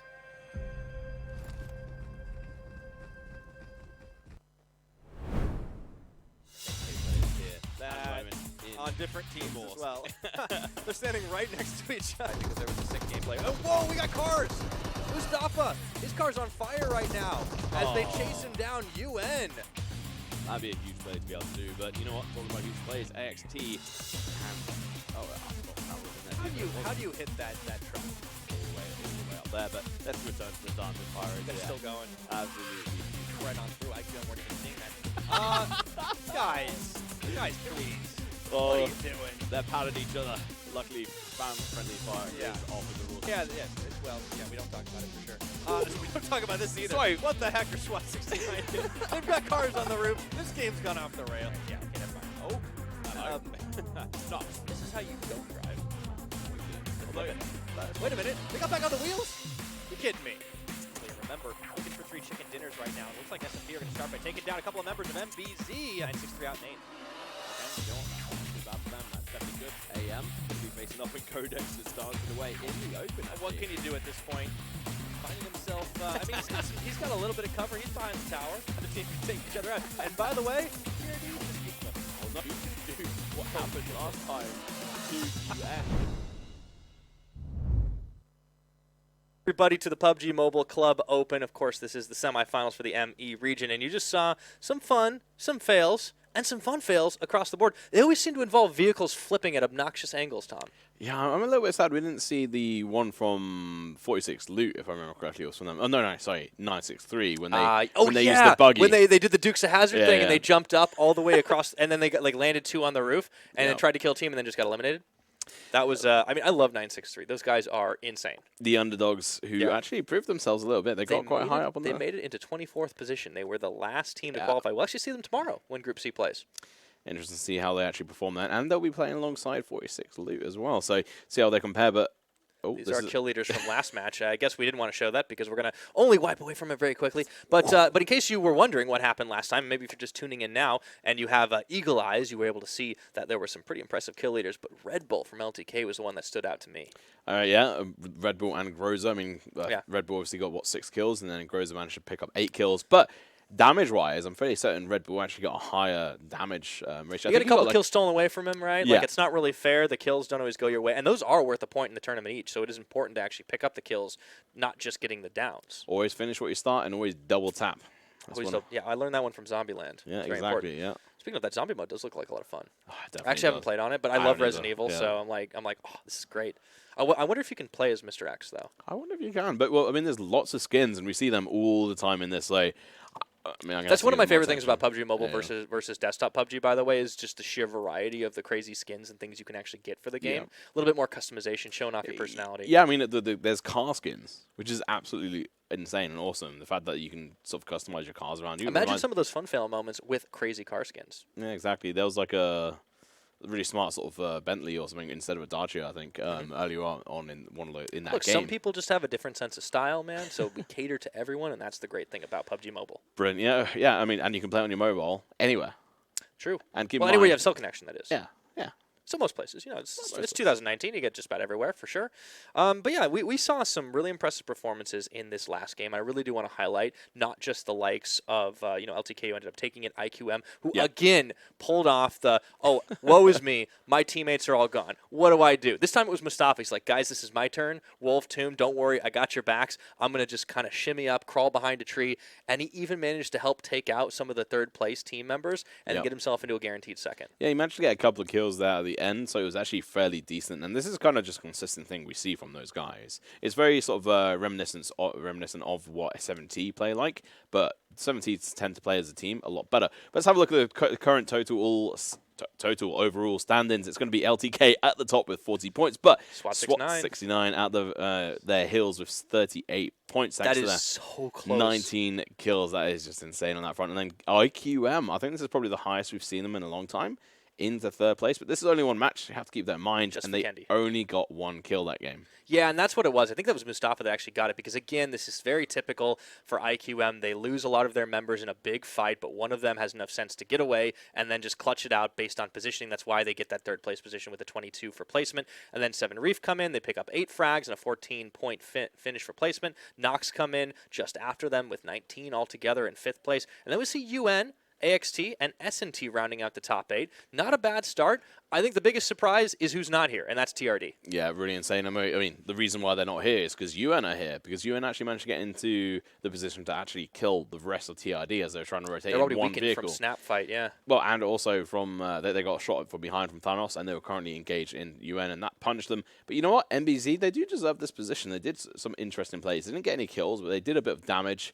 SMP, I'm surprised they didn't get any kills out of those fights. Yeah, it felt a bit more like day 1, day 2 MBZ Falcons because we saw them playing a little bit more like PvE, just kind of trekking across the environment. Yeah. And I think it's not that they don't want to fight anyone, it's that they get really unlucky with where they choose to drop because they drop far and hope, you know, maybe there's a 50-50, the circle favors us. And then when it doesn't, they're like, all right, pack it in the cars, boys, we're going on a road trip. And then they don't encounter anyone until the very end. Yeah, and I mean, in this one, they tried driving across and away from Nox, but unfortunately, Nox were not having it. Nox chased them down. Wiped them out, and that was easy peasy for them. And then we have TRD in 11th place. Like, come on. They get 1 kill, and that was on the SNP. They didn't even kill all the members of SMP. That was actually insane. But they still get 5 points for placement. I'm not too worried about this unless it becomes a trend because TRD did have some negatives on the final day of play. But I think that we won't see too many more of those. Now we do look, this is the teams that haven't played yet. This is Group C. We've mentioned Light Pirates. We've mentioned the likes of 46 Loot. We'll talk about the rest of these guys really more in tomorrow. But is there anybody out of this like group of 8 players that you're especially looking forward to watch, Tom? I'm excited to see how Kurd Squad do. I do know they're pretty much one of the most dominant fan favorites coming out. They're the top Iraqi team, and this is a stacked tournament for teams and players coming out of Iraq. We actually ran down the number of players involved in this region still in the semifinals. Far and away, the most represent Iraq. 36 different players. Yeah, I was going to say 36 different Iraqi members. That's like more than double the next most represented country, which is Saudi Arabia, with like 16. So, like, there's a lot of Iraqi players, and to be the best of them, Kurd Squad, definitely step it up. And they've got the love of the fans, too, and I think that's important. Yeah, it's always the spam in chat, the KS Heart. Yeah, KS Heart every time. Send us your best KS Hearts. You know, also, you know, draw something and show us as well. Yeah, sure, why not? You know, follow us on Twitter. Reach out on the social media. You know, send us like a picture with everything. Like I heart whatever team you like. And of course, also if you are a fan or maybe even one of the players, so you shouldn't be watching if you are one of the players, because you've got a game to play. But if you are, definitely get in touch. Send us some information on the teams that you're cheering for because we'd love to hear the stories more about these teams as we see them evolve, talk a little bit more in depth about them. Yeah, and obviously this is being streamed to Facebook and YouTube. YouTube is the main one we're trying to obviously push everyone towards, but I did check out Facebook. Lots of fans on there of even the Dancing Pirates LP. Yeah, we saw a lot of LPI spam, which was really cool. I think they picked up a lot of fans just with their antics. I think SMP might be challenging them for the dance-off, though. I mean, this is starting to look like the end of Guardians of the Galaxy. I mean, you've got to get your fans somehow, and if it's dancing, then why not? I mean, we saw Codex doing it when he knew he was the last man standing. Now, I don't know if Thanos danced. See, that's the problem. Is like Thanos doesn't seem like a dancey kind of guy. He's a little too serious, you know, a little bit more focused on death. But we are into Sanhok. This is map number 2 for today. Is that your best Thanos? No, I don't even remember what he sounds like. He sounds like Josh Brolin. Oh, yeah, of course. Yeah, Josh Brolin. But you know what? Let's have a look at this map. It's going to be a Sanhok. Let's see who is going to get snapped out of this one. And speaking of Snap, where are they? I can't quite see them at Looks the like they're moment. falling. It's Team 18. They're going to be going way to the east here for Kampong. Yeah. I know this is an interesting one. Whoa, L&D just flying out of nowhere. That's crazy. And we see it looks like LTK dropping further to the south. This is a decent split of teams. Nobody going over to Camp Alpha. Of course, it is very isolated comparatively. There's actually a lot of people going over towards the place where Master, so that's going to be LTK 69 and also UN going over towards. Interesting. 7 Reef T, though, are going to be landing in Pan 9. That's a pretty good location, and this circle is going to be rather spicy. More likely to sort of land over towards Paradise or maybe even near Ban as well. Depends on how many hard shifts there are in here. Or, if it really wants to be a little bit spicy, you could try and land over towards that westernmost island where there's only IQM. Looks like the drops are already starting, and poor IK finds themselves facing down the members of Nox. Now, Orlu's actually getting pretty low here, so Kramik comes up with the knock early on. That's really what you want to be seeing from your teammates, helping you out in your moment of need. Hopefully IK can actually perform a little bit here as well and get the help from their team members. And Nox, we talked about them before, and they're really good at breaching. They're also good at being able to decide when it's worth taking fights and when it's not. Unfortunately, they may not be given the decision to choose this time. Yeah. IK, another one of those teams representing Iraq. They are actually a full Iraqi squad, and you know, they've had a lot of ups and downs. Unfortunately, it has been mostly downs, but we've seen some stand-up performances. This is a team that seems to have a lot of potential in them, and I'd like to see them level it up. But it's just unfortunate they're facing down Nox in their first fight. Yeah, it's both unfortunate. Landon for TRD, they have Landon right next to boot camp. They're going to be looting up these warehouses and trying to back away from that fight, it seems. And maybe Nox should consider backing away as well, as another one's going to get knocked. Yeah, this is actually a good start for IK. They get Ben down early on, just finding the better positioning, and they've split across the way as well. So they should have all 4 members still up and available. Yeah, nobody's died this game. One thing they are doing is they're getting tunnel vision. And that's something we don't want to be seeing. I mean, Nox are currently trying to back away from this because they do realize it's not actually worth them getting dented this early on, especially as there's actually other teams around them. And they should take that into consideration. They still have to loot. They've not really properly done this. There's a couple of them with helmets and guns, but they need to make sure they're not going to get stuck behind in regards to looting. They're a very tactical team. Like we always talk about Nox, this is a team that thinks about exactly what they're doing. Now, I do want to point out Hoger's kind of waiting and seeing if he can find a shot from the rooftop. I don't believe he was playing last round for IK, so it looks like they've subbed him in. Yeah, and he's actually performed fairly well in the past, if I remember correctly. He's been a good substitute for them. Yeah, I think it's Barrow that's not in. Yeah, so they have subbed in Hoger. We'll see if he does a little bit better here. He should have some sights on, but Nox have ceded the position for now, or at least they've gone to the edge of it. Yeah, I mean, the smart thing would just be to give this away. They are inside the circle, pretty much quite close to the sort of center on this front, so they've got quite a sort of way to go. We are going to take a look at these guys who are going to be inside that circle. Well, not inside the circle, actually. They're in... where was it? It was boot camp right next to TRD. Then we have Russia Crush, who don't have anyone challenge them at the moment in this different boot camp. I think it's probably boot camp Charlie, if I'm right saying. And then we go back over towards Nox. They are going to be going away. Oh, they've got some boats. Morrissey says, wait for me, guys. He's swimming to the boat. This is actually really dangerous because as soon as they started that motor, it gives away what they're doing to their enemies. And then look at them. They're stopping them from getting in. Wow, some teammates. Morrissey's like, guys, stop messing around. At least they're having a little bit of fun here, but they've got to be careful now as they're under heavy fire from the IK side. Orluz and Ben. They're just backing it up. Oh, no. They're just hopping out.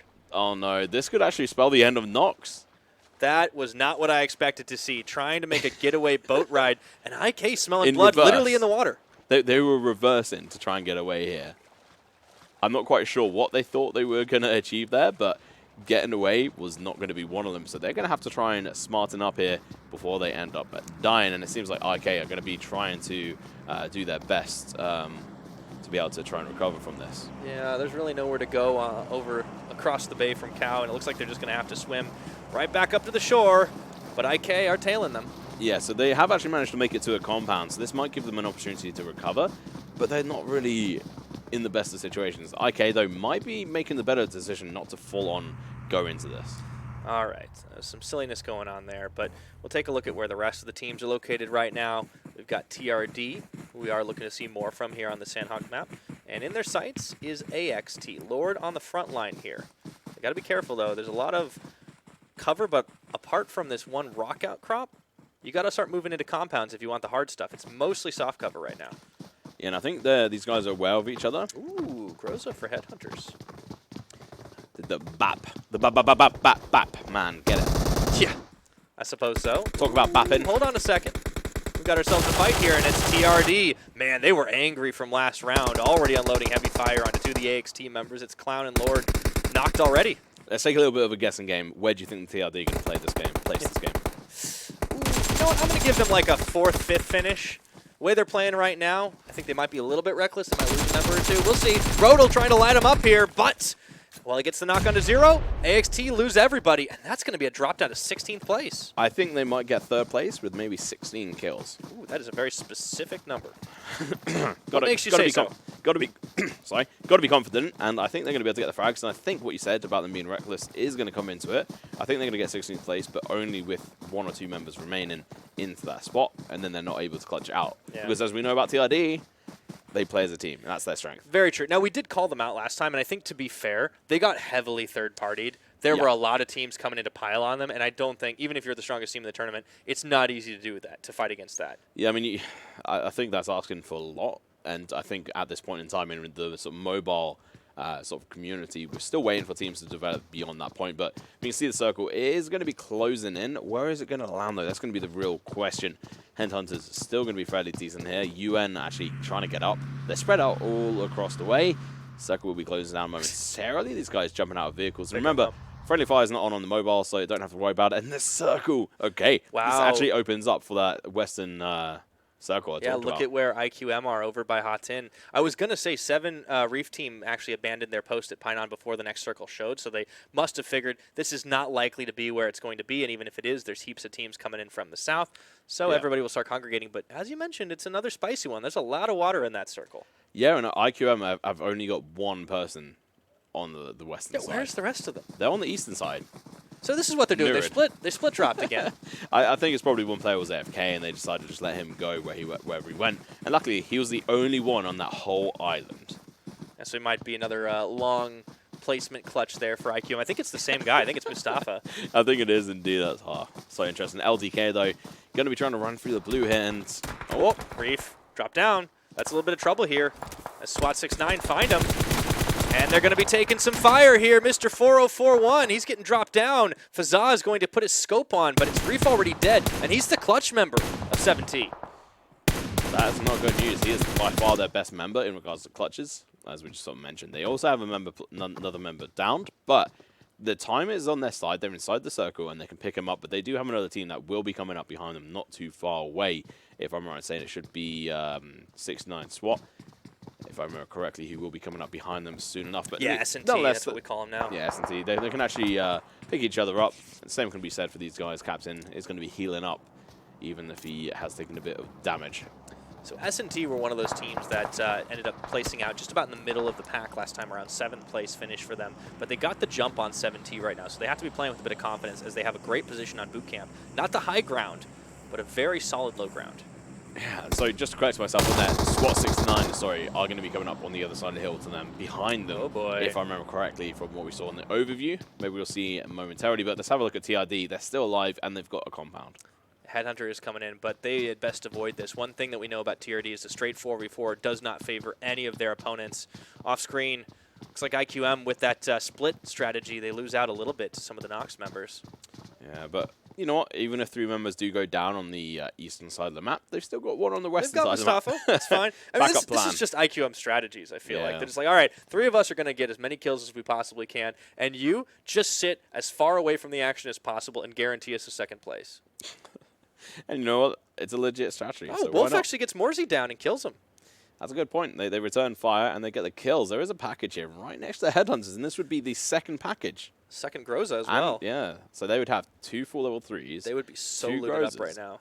That'd be pretty sick. And you know what? They've not been the best at breaching. This would actually help them because Grozas are probably one of the best weapons up close to be using because they've got high firepower and also high fire rate as well. That might help them turn the tables a little bit on the likes of TRD, and that would be a really big deal if they were to knock out TRD in the low ranks again.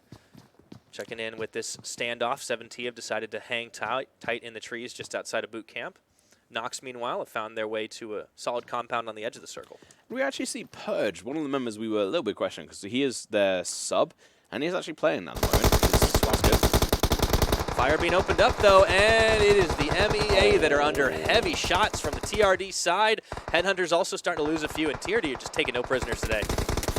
Like I said, I think they're going to be able to smash it out here. LND. LND are coming in. TRD are going to be happy with this. All right, smoke's down for Falastine. He's going to be able to get up one of his teammates. MEA, one of those teams we talked about, not in today's matches, but over the course of the tournament. They had a bit of a rough ride, stacking a lot of points. Unfortunately, a ruling was issued against them for using an unapproved device, and they had to climb back in on the final day, and they did. Honestly, really impressive performance for them, so we are expecting great things. Yeah, and hopefully we can see them adapt to this next circle, because they're not going to be in the best of positions. They're going to be outside the sort of ideal situation. They're inside the circle, but they are going to get pushed on, and we're actually going to see one of the teams wipe there. It's a bit unfortunate for HeadHunterr. HeadHunterr, yeah. Once again, they get knocked out, but unfortunately caught in the crossfire. Not a lot they could really do about that. MEA still up here. LND looking to come in. Now, LND, remember, they went out in 15th place, so they can only go better from there. Yeah, and unfortunately, HeadHunterr did go out in 15th place. MEA in danger of going out in 14th place. Yeah, it's rough right now. Even UN's getting involved in this while the 7T side are coming in. This is a different side of the map, though. And Master! He thought he had the scope, but he gets taken out by Mr. 4041. That was unfortunate. Luckily for them, they were checking their backsides. Otherwise, they might have been slammed by Master. And that would have been a bit unfortunate. We're going to be seeing some shots coming in, I think, over towards MEA. It's Falastine and Guns, though. They're kind of in a bad spot. You could say between a rock and a hard place. I guess the rock's between them and the hard place. Yeah, LND currently trying to take shots down on towards TRD and also onto MEA. So they have got the high ground, and they're also closer into the center of the circle. But TRD have got the hard cover, and they can back away from this fight if they do want to. I feel like it's always a hard situation when you have these multiple third parties being out in these situations, like super far out. It always favors the team that is got the compound, even if you take the nameplates off. But the fact that that's TRD, I don't know how much hope I have for a lot of these squads, Tom. Yeah, I think if they get a couple of lucky nades or good nades into this, it could be quite useful for them. They are using smokes to cover up a couple of windows, which is a smart play from them, as LND look to approach the compound here. Yeah, LND trying to use their breaching. Oh, Zero looks to light him up there, but it's Faker going. Now, he is LND's clutch player himself, and he's going to be taking point duty. Zero playing very dangerously here. Faker opens up. Needle getting dropped down from Kevin on the opposite side. Here's the nade. We talked about those god nades. It might just be coming out. Zero tries to get into the house here. Kevin is going to be backing away here. Zero does get dropped down by Faker. However, Faker is playing a very dangerous game. Look at that health bar. So low. Needle has been picked up, though. You can see a fight going off the opposite way. It looks like it's SWAT 69 facing off against 7T and a couple of other players from the SMP side. But we don't have time to talk about that right now because Faker is looking to light him up here. Looking for more of those god nades. Just trying to thread the needle.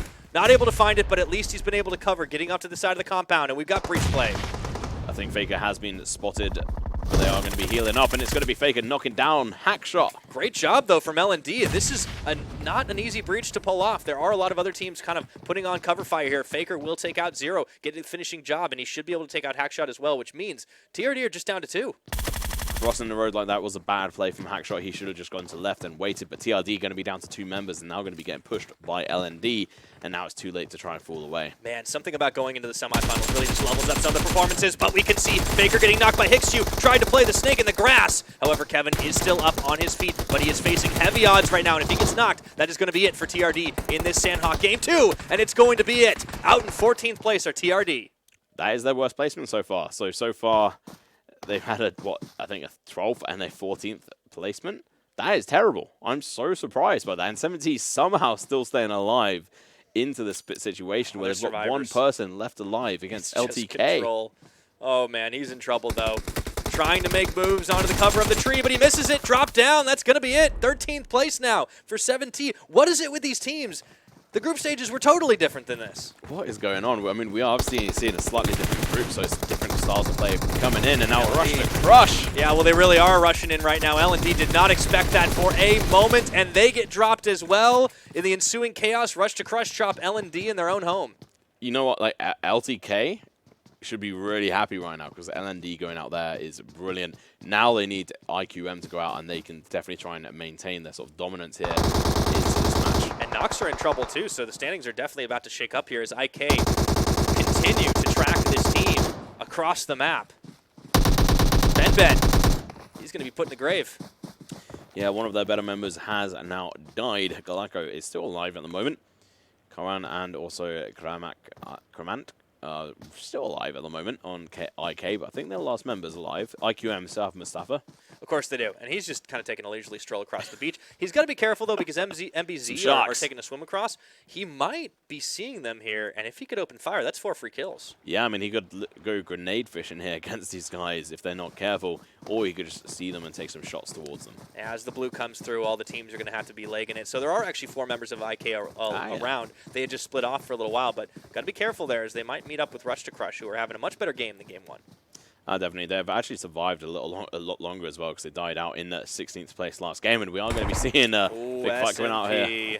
They're in trouble again. Oh, and MBZ! Mustafa getting dropped! They made the beach! That's Loskev!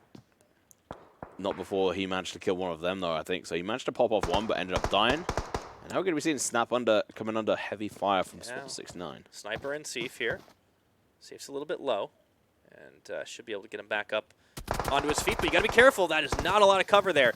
So, MBZ, they've made their way once again. These guys really do love to travel, and they will be inside the circle. Much better placement so far. Well, they ended up in 9th place last time. Let's take a look at the replay, though, and how that last fight went down with Mustafa sitting behind the rock. Unfortunately, didn't check his 6. Yeah, going down that early was a little bit unfortunate for them. So we've got 11 teams left alive. I think IQM still have 1 member, though. We didn't see the team counter drop. Yeah, that's true, actually. That's true. But MBZ do manage to survive all members. I thought they might have been at least 1 kill. That's Purge. Purge is still up. Yeah, Snap have only got 2 members left alive. Sniper and Thanos. Not Seif, not Thanos. Thanos is dead. No worries. Thanos is definitely dead for the time being. Now, Sniper. Ooh. Meanwhile, we're seeing UN engaging and knocks off to the side. That'll be in your picture-in-picture there. Rush to Crush trying to get up in the mix, too. IK actually coming up pretty huge, but it's a trade back and forth between him and Kawan. Yeah, so now starting to push these guys up into the forefront. Oh, no, Sniper! He's on his knees. Seif is going to be the last man standing here for the Snap Boys. He's still alive. He managed to make it into the side, into the shade of this compound here. There's so many people nearby. If you can get the res up, nobody's coming to greet him. Yeah, I think he might just be able to get this off because, oh no, he stopped reviving. It's now going to take even longer. And you know what? Nox got knocked out. Yeah, SWAT 69 are going to be a bit busy, and Nox get knocked out in 11th. That is bad placement for them. That really is after that last one for sure. Now we're going to see Rush to Crush engaging across the way with the IK side. They get Rawan down. Homer dies as well. That's going to be it. IK go out in 10th. Yeah, and that's Rush to Crush really returning to fire. They've currently got 7th place better than they have before. Even if they go out right now, IQM still alive. UN trying to push in. There's Purge. See if he can take some pot shots. He's going to have to move pretty soon, though, as the Blues approached. Oh, boy. Thing is, if he takes out that player, that's potentially an extra position. Looking forward. Tries to get him down. Doesn't quite manage to find the way. It looks like Falcons on the MEA side takes down Bunmir. That's a pretty good end to that. He does actually get that kill, and that is going to be Snap. UN out, and now Snap are going to be out as well. So there's only 7 teams left alive. That's almost 10 teams down so far. Not true. Somehow MEA is still alive right now. They were under heavy fire, but they managed to back away from that fight, which is so smart. This is going to be a boot camp finish, man. It's all about these sides, so it is going to be complete and utter warfare here. Falcons gets 1 knock now on ZBRT. Purge gets taken out. Only 6 teams remaining. IQM are dropped. And I'm fairly certain pretty much all the main side boot camp right now. I think there might be 1 team that isn't. Yeah. So it's going to be interesting to see how this does turn out later on. I mean, SWAT 69 are spread out a little bit. Yeah, let's count them here. We got MEA, we have SWAT 69, we have SNT. Who else is up and alive for the time being? You know what? Throwing nades. You know what? It doesn't matter. Circle's not landed in boot camp. So. Oh no! It's going southwest. And it's going to favor the 1 team on the hill. I can't quite see which ones they are right now because it keeps sweeping past them too fast, but we will see momentarily which team are up there. It's going to be LTK, no! Oh, boy. They're looking for chicken dinner number 2, and look at the high ground right now. You can see they can see everything. MBZ, Rush to Crush, our other boot camp teams. That is looking bad. LTK are in such a good position right now. Yeah, but IQM and Nox went out. So on the leaderboard, LTK currently are going to be able to dominate first position. They're going to be jumping ahead a lot further than a lot of these teams. Yeah, all right. And the rest of the teams are going to start fighting out against one another right now. You can already see them dropping either side. MBZ are down to 3 with 1 member knocked down. That's Loskev, the last 2 of them. Yeah, LTK have to be careful, though, because the Blues going to be pushing on them. So they have to be making sure they don't dedicate too much. Scripps, she's evil. Oh, waits for the sights. He doesn't take the shot. There we go. Oh, he just was too late. Evil, way too good for him right now, and Rush to Crush come up behind MBZ and start firing him down. They did not see that one coming, and Rush to Crush, this is the best round we've seen of them since their opening day. Really good, and that's the reason why Script isn't considered a very good player so far on their team. I will be brutal on that front. He didn't take the shots, cost his team potentially a placement there, but nonetheless. We're down to 3 teams already. Rush to Crush pushing in here, and like I said, best game so far, but it might not be good enough. Last member left. They do not have a lot of positioning, and I think that is going to be all she wrote there. As SWAT 6-9, they comboed up here. Or, excuse me, it's SNT versus LTK for the final. I don't know how LTK, they've got the circle, they've got the manpower to do this. There's no way that they don't win this in the end. What a fantastic play so far from LTK, knocking out Narcos. Yeah, Narcos dropped down right now, and this just seems like it would have to be a miracle for SNT to come back into this one. Great circle play from LTK, great positioning, picking up as many kills as they possibly could as well. Only 2 on their team, though, and we'll see if they get more, but Mojram gets dropped down, so there's still chances here. So there's a big issue here. If they decide to go too aggressive on trying to kill them before the circle comes in, then they may well end up losing this. But if they decide to play a little bit quieter, wait for the push to come out from the members of SNT, they could win this. And now the rotation coming in. They're letting the cover fire right now. Red Bull's actually going to get dropped here by Mustafa. However, Lashin, he can't make it out of the hail of bullets. And it's going to be all on Mustafa to see if he can 1v4, and he cannot. LTK with a second chicken dinner. That is insane. I want to see how many kills they got. And it was only 7, but they get another first place. That's going to be another 37 points on top of their 40 beforehand. That is insane. Taking them up onto, what, 78 points in total, if my math is correct. Yeah, that's huge right now. We'll have to see when it all tallies up. Obviously, Evil comes up pretty clutch that time around. But really, look at the way it ended. It was such a quick, fast game, and honestly, SWAT 69, they had a great play. Excuse me, SNT, they had a great set of plays with Mustafa, Narcos, all of them coming up with a lot of kills. But how about Rush to Crush, man? We haven't seen them play that way since their first Vikendi. Yeah, they played really well. I mean, considering the fact that we've been waiting for them to actually have some kind of worthwhile play, as soon as I saw them go out in 16th place last time, I was a little bit sad. But they did actually down 3 members of 7 Reef. So I was a little bit on the edge. I was like, okay, what's going to happen? It was a close fight, right? It could have gone either way, and it just didn't go their way. Yeah, and I mean, I was really hoping for them. But you know what? This time, they do come around. They get into 3rd place. They get plenty of kills, and they get good placement. Mad props. Yeah, let's just see if they can do that again, right? We have 2 Erangel games coming up next, and we'll see if that was a blip on the radar, or maybe they leveled up and got back to their day 1 form again. I would like to see the latter because it does seem like in the semifinals, all bets are off. The tournament's wide open. This is the 2nd time we're seeing TRD go out very early. Let's take a look at the highlights. What all went down in this match? It did start with TRD finding AXT and knocking them out very early, and this is what gave us hope that this team was back. Yeah, I mean, we're talking about sort of 3rd and 4th positionings, but we're completely wrong by about 10 positions. And then we see 7 Reef doing a little bit of damage, but getting murdered in the end. MEA going to be the 3rd party here, but unfortunately, they get turned on. Yeah, and that was pretty much all she wrote here. You could see HeadHunterr trying for another fight, but this was the play that impressed me the most. Faker running and gunning. Now, he did get dropped a little bit low, but he healed back up, and all of a sudden, he spelled doom for the TRD members.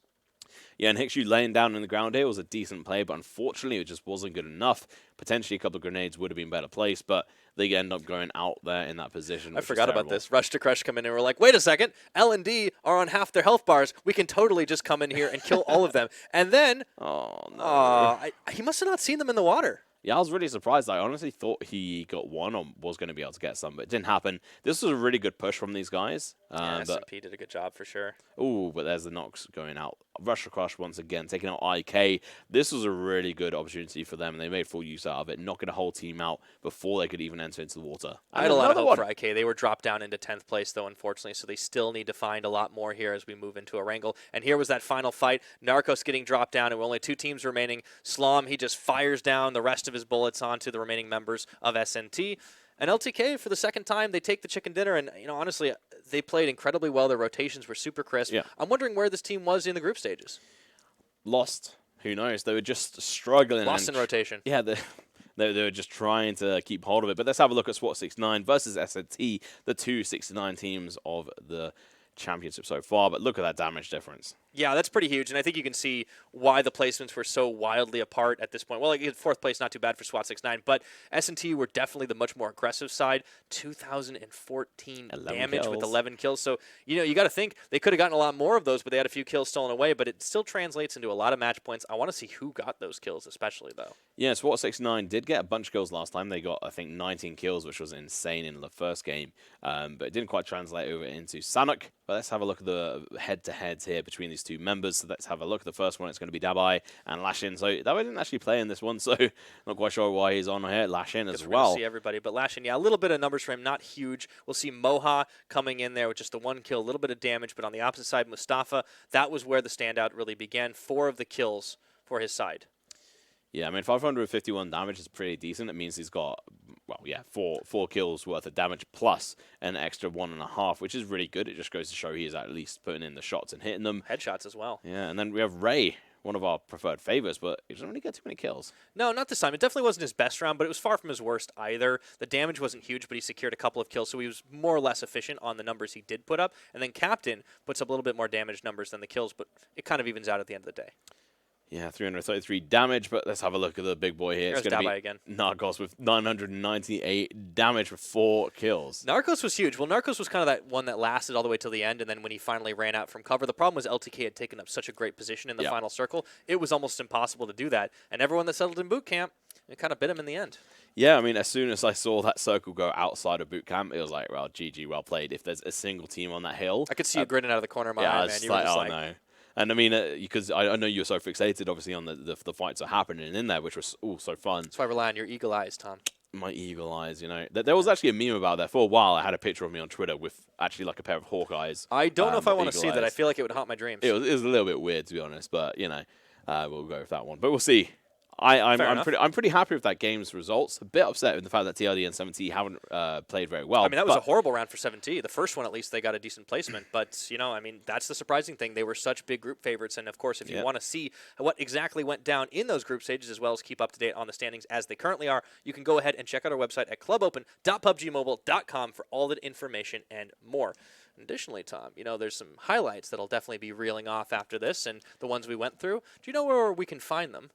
Yeah, you can find them on the YouTube, which is fairly easy to find, which is... Of course, it is youtube.com/PUBGMOBILE Esports. Don't forget to smash that subscription button, and then, of course, as Tom likes to say... Ding-dong, that notification bell. He's got eagle eyes, he's got buttery voice. I don't know. This guy is just a man of many talents and many skills. They need to go check out that picture I posted, because we put on our main skill list there. So, you know. Of course. Well, I think that's going to be it for us for now. We are going on a break. When we return, we will be coming back with the final 2 matches of the night. Erangel is up next. Don't go anywhere. The PUBG Mobile Club Open rolls on.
Zombie, Darkest Night, the newest mode in the zombie universe, is here. This time, the rules are different. No more parachuting, as players will be placed at random locations on the map when the match begins, and there is no single winner. Players must work with their teammates to spend one long night in the match and stay alive until the sun comes up. Waves and waves of zombies will spawn during each of the 3 foggy periods at night, and supplies should only be scavenged when the fog fades. The main objective is not to defeat other players, though this doesn't mean they are harmless. Players may need to work with other teams when necessary, but should also watch their backs in case the Fragile Alliance goes south. This will be a unique experience for every player involved. This new mode also comes with a passive skill for every player. Understanding these skills will be the key to staying alive in this long night. Can you ride out the night?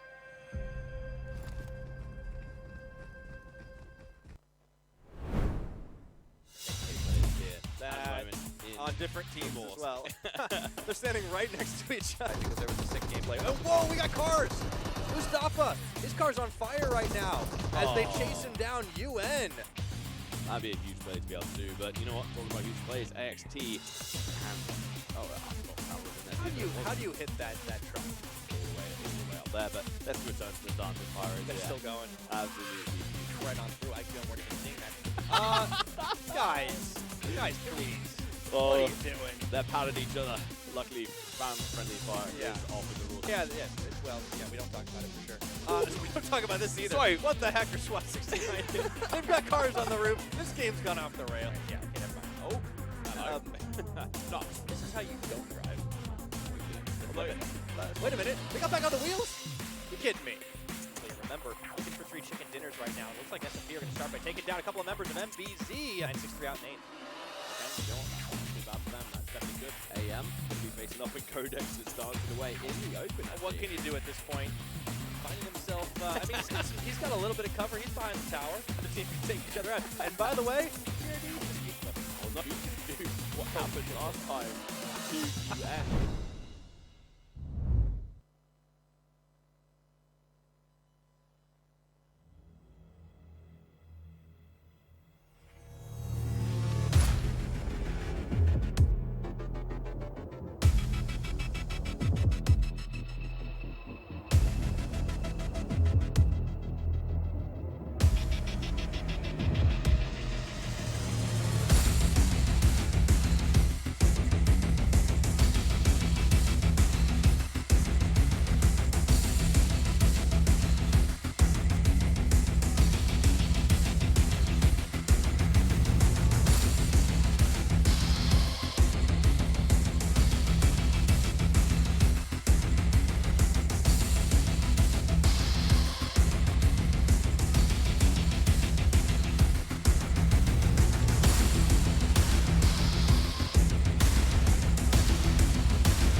Welcome back, everybody, once again to the PUBG Mobile Club Open. I'm still Pirate Tanks, and the man next to me has the eyes of a hawk, the ears of a fox. Just don't call him Gimli. He's Tom Pickering, also known as... I'm waiting for you to do it. Freeman. Okay, well, it's a great. cool. It honestly is a great name, but yeah, no, I didn't prep you for that one, my dude. No, yeah, no, I was a little bit unprepared. I'm sorry. I'll take that one. That's my bad for sure. I was going to go in for the really long one, but it's a good thing you didn't because I have like a big amount of air in me. I can go on for a long time. Well, I don't know if we have the time for that. We're going to get into game pretty soon. Yeah. Have you done the challenge? Yeah, boy, where you have to hold it for as long as you can? Well, I mean, what syllable do you hold it on? The very last one. You know. Oh, okay. Fair enough. Yeah. I don't know if I could do it for more than like 40 seconds. I think I managed to do like about a minute and like something. I mean, I'm getting close when I do your first name because I like to hold it on the tom and then I let everything go to the end, right? Like that's the secret for me. It's like you hold back as much as you can and then you just slingshot it at the very end. He practices this in his room. Yeah, he's actually like walked in on me like just doing it to the mirror and he's like, dude, this is your prep, and I'm like, yeah, of course. I'm the play-by-play And caster. we're not talking about the practicing of the name. But moving on. Moving on from that, let's take a look at our standings, man, because Live to Kill got 77 points. I said 78. It's 77. I was so close. Your math was off by 1. I cast the math. But what I did get right, actually, no, what I did get wrong again is actually SWAT 69 take second place. It was the other 6-9 team, of course. I wish they would change those tags. It would be very useful if they could do that, but nonetheless. I'm happy to see them here. They're finally performing as a duo somehow as teams. They're actually up here, and they're from 2 different regions or countries rather as well, so it's pretty impressive. And 77, 59, 45, really impressive. And never one without the other. And what we do actually, you know what? 7 Rift Tivas somehow made it into 6th position. Yeah, so they had a pretty poor performance on Sanhok there. However, it was over the last couple of games. The one they had on Vikendi was really good, and that really put them into that top. But we will once again see the real deal. Out of the top 10, only 15 points. They've got so many kills, but their placement's been so bad. That is just that's so awkward when you've got 9 kills, which I think is maybe one of the... They're tied with Snap. Yeah, that's nuts. And who else is tied is actually the 7 Rift team are tied with the 7th and 8th team as well. Oh, yeah. Yeah, so that's interesting. But moving into these ones, let's have a look. MEA, we haven't talked about them too much. They managed to survive one of the fights last game and walked away with 2 members left alive whilst we actually saw LND push on towards TRD, wipe them out, whilst MEA slunk away into the shadows, managed to survive a bit longer, but unfortunately went out in the end. But still good for them. They ended up coming back and performing fantastically in the last day as well, where they picked up a couple of chicken dinners, 2 to be exact. That they did. Now, of course, these are the other 8 teams that we won't be seeing today as they are in Group C, but they should be coming out tomorrow for their matches, and a lot of exciting stuff for them. We don't really have much time to talk about them. What we really want to talk about is who has stepped up to the plate, who hasn't. The thing is, though, we've had Vikendi, we've had Sanhok. These are kind of our wild card maps. Like, they play as much as they do on Miramar. However, Miramar is in the competitive pool on traditional PUBG. It's considered a little bit more balanced in that regard. It's a very land-based map. The circle can't necessarily favor you as hard. I feel like TRD and 70, whenever they have performed well, it does seem to be on Erangel or Miramar. So I wonder if those first 2 games that we saw, maybe a little bit of outliers. Yeah, I think it's really going to come down to... Because one of the things we've been talking about is, have these teams actually done their homework on 7T and TRD? And if so, have they studied the sort of the rotations, the way they played? Say, for example, LND there, they know how TRD tend to respond to situations. Did they actually research that and actually push in at the right times? Or was it just pure luck? I think Erangel is going to be the deciding factor on here. And by the end of the day, we'll be able to tell if these guys have done the research on these 2 top teams and if they're going to be able to counter them going forward. I think that's a very good point here. So I cannot wait to see when we drop into that one. We've had so many standout performances on that map from a variety of different teams as well. And that's going to be the exciting thing to see. But for TRD especially, I want to see them jump back in, at least get yourself a top 10 finish, because that is the thing that you really need to do to show that, hey, we can definitely tangle. It wasn't just the first couple of weeks we were dominating. With the points reset, a lot of teams have taken advantage of the fact that they start on these smaller, more wilder maps. Yeah, and they've had a week to actually go through and do their research on all these teams, just go back on what I was saying.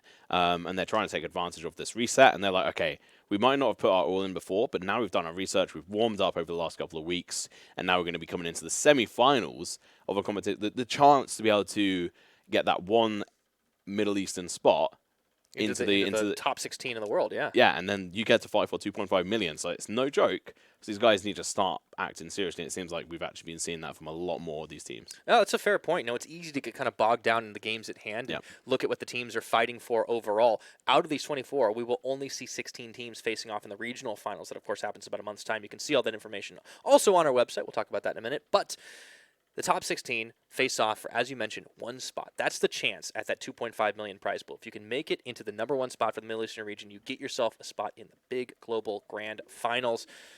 And that's where everybody wants to be. We thought TRD had that one just based on the way they've been playing, but you still got to make it in the top 16. You still got to then finish out the finals. The way they're playing right now, this is definitely the rough start, but Erangel should be the turning point for them. A couple of the teams that I feel like haven't really lived up to the hype right now, even though they weren't the strongest. Sad to see HeadHunterr go out in 15th place on that last map. Yeah. It seems like they're having trouble avoiding those early fights that always seem to be the bane of them. And, I mean, I don't know, what can they do here? I mean, maybe it is another thing where, like, Erangel will play them a little better because it is a wider map. Yeah, I mean, the situation they got themselves in there is that they got tunnel vision again. We saw them focus on TRD, and as soon as they focused on TRD, MEA came in, started shooting at them, and then they sort of realized, hang on a minute, we're grouped up together. They were in 2 different clumps, and, well, yeah, 2 to 1 different clumps at one time, which really then screwed them over. So let's see what happens here in this plane. Oh my goodness. May well screw over a lot of people, as it's going to be right over Military Island. Oh, that is such a southward plane path. I don't think I've seen it like that before.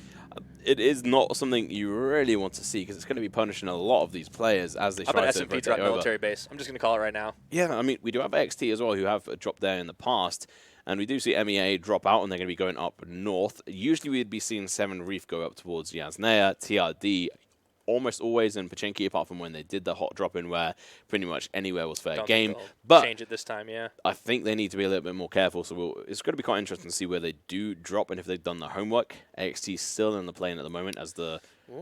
Okay, so looks like SWAT 69 do drop onto the military base. That's over towards Novo, so that's actually a pretty empty area for them, and I think we've seen another team drop, but none over towards military AXT island. Or split dropping, actually. Demons dropped onto the base.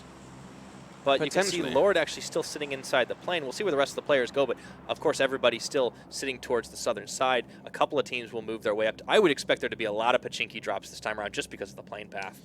Yeah, and hopefully what we do see is a lot of these teams actually just going for the rotations. They find the car and then they actually just go up north and find their own place rather than trying to sit into these positions. And look at that circle. It actually goes up. They're going to have to go north. Man. So we have actually seen a couple of these teams like Snap in the past go up towards Severny and a few of the other ones, so hopefully we do see them go up this time round. IK have dropped in there, looking to go over towards the Povka, picking up a couple of cars.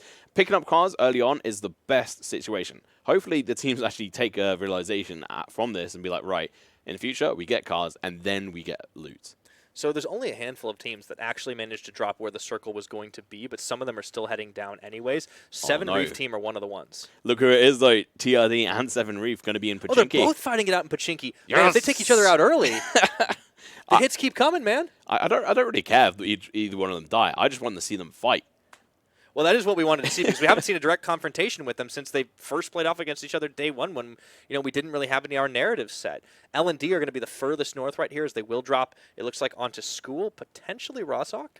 Yeah, I think they're probably going to have to go towards School because their parachutes aren't going to allow them to go too much further. I'd be very surprised that if they do try to go beyond that. So I think Apartments and School is probably the 2 areas. Rush Maybe pressure on Yasnaya, and so is IK.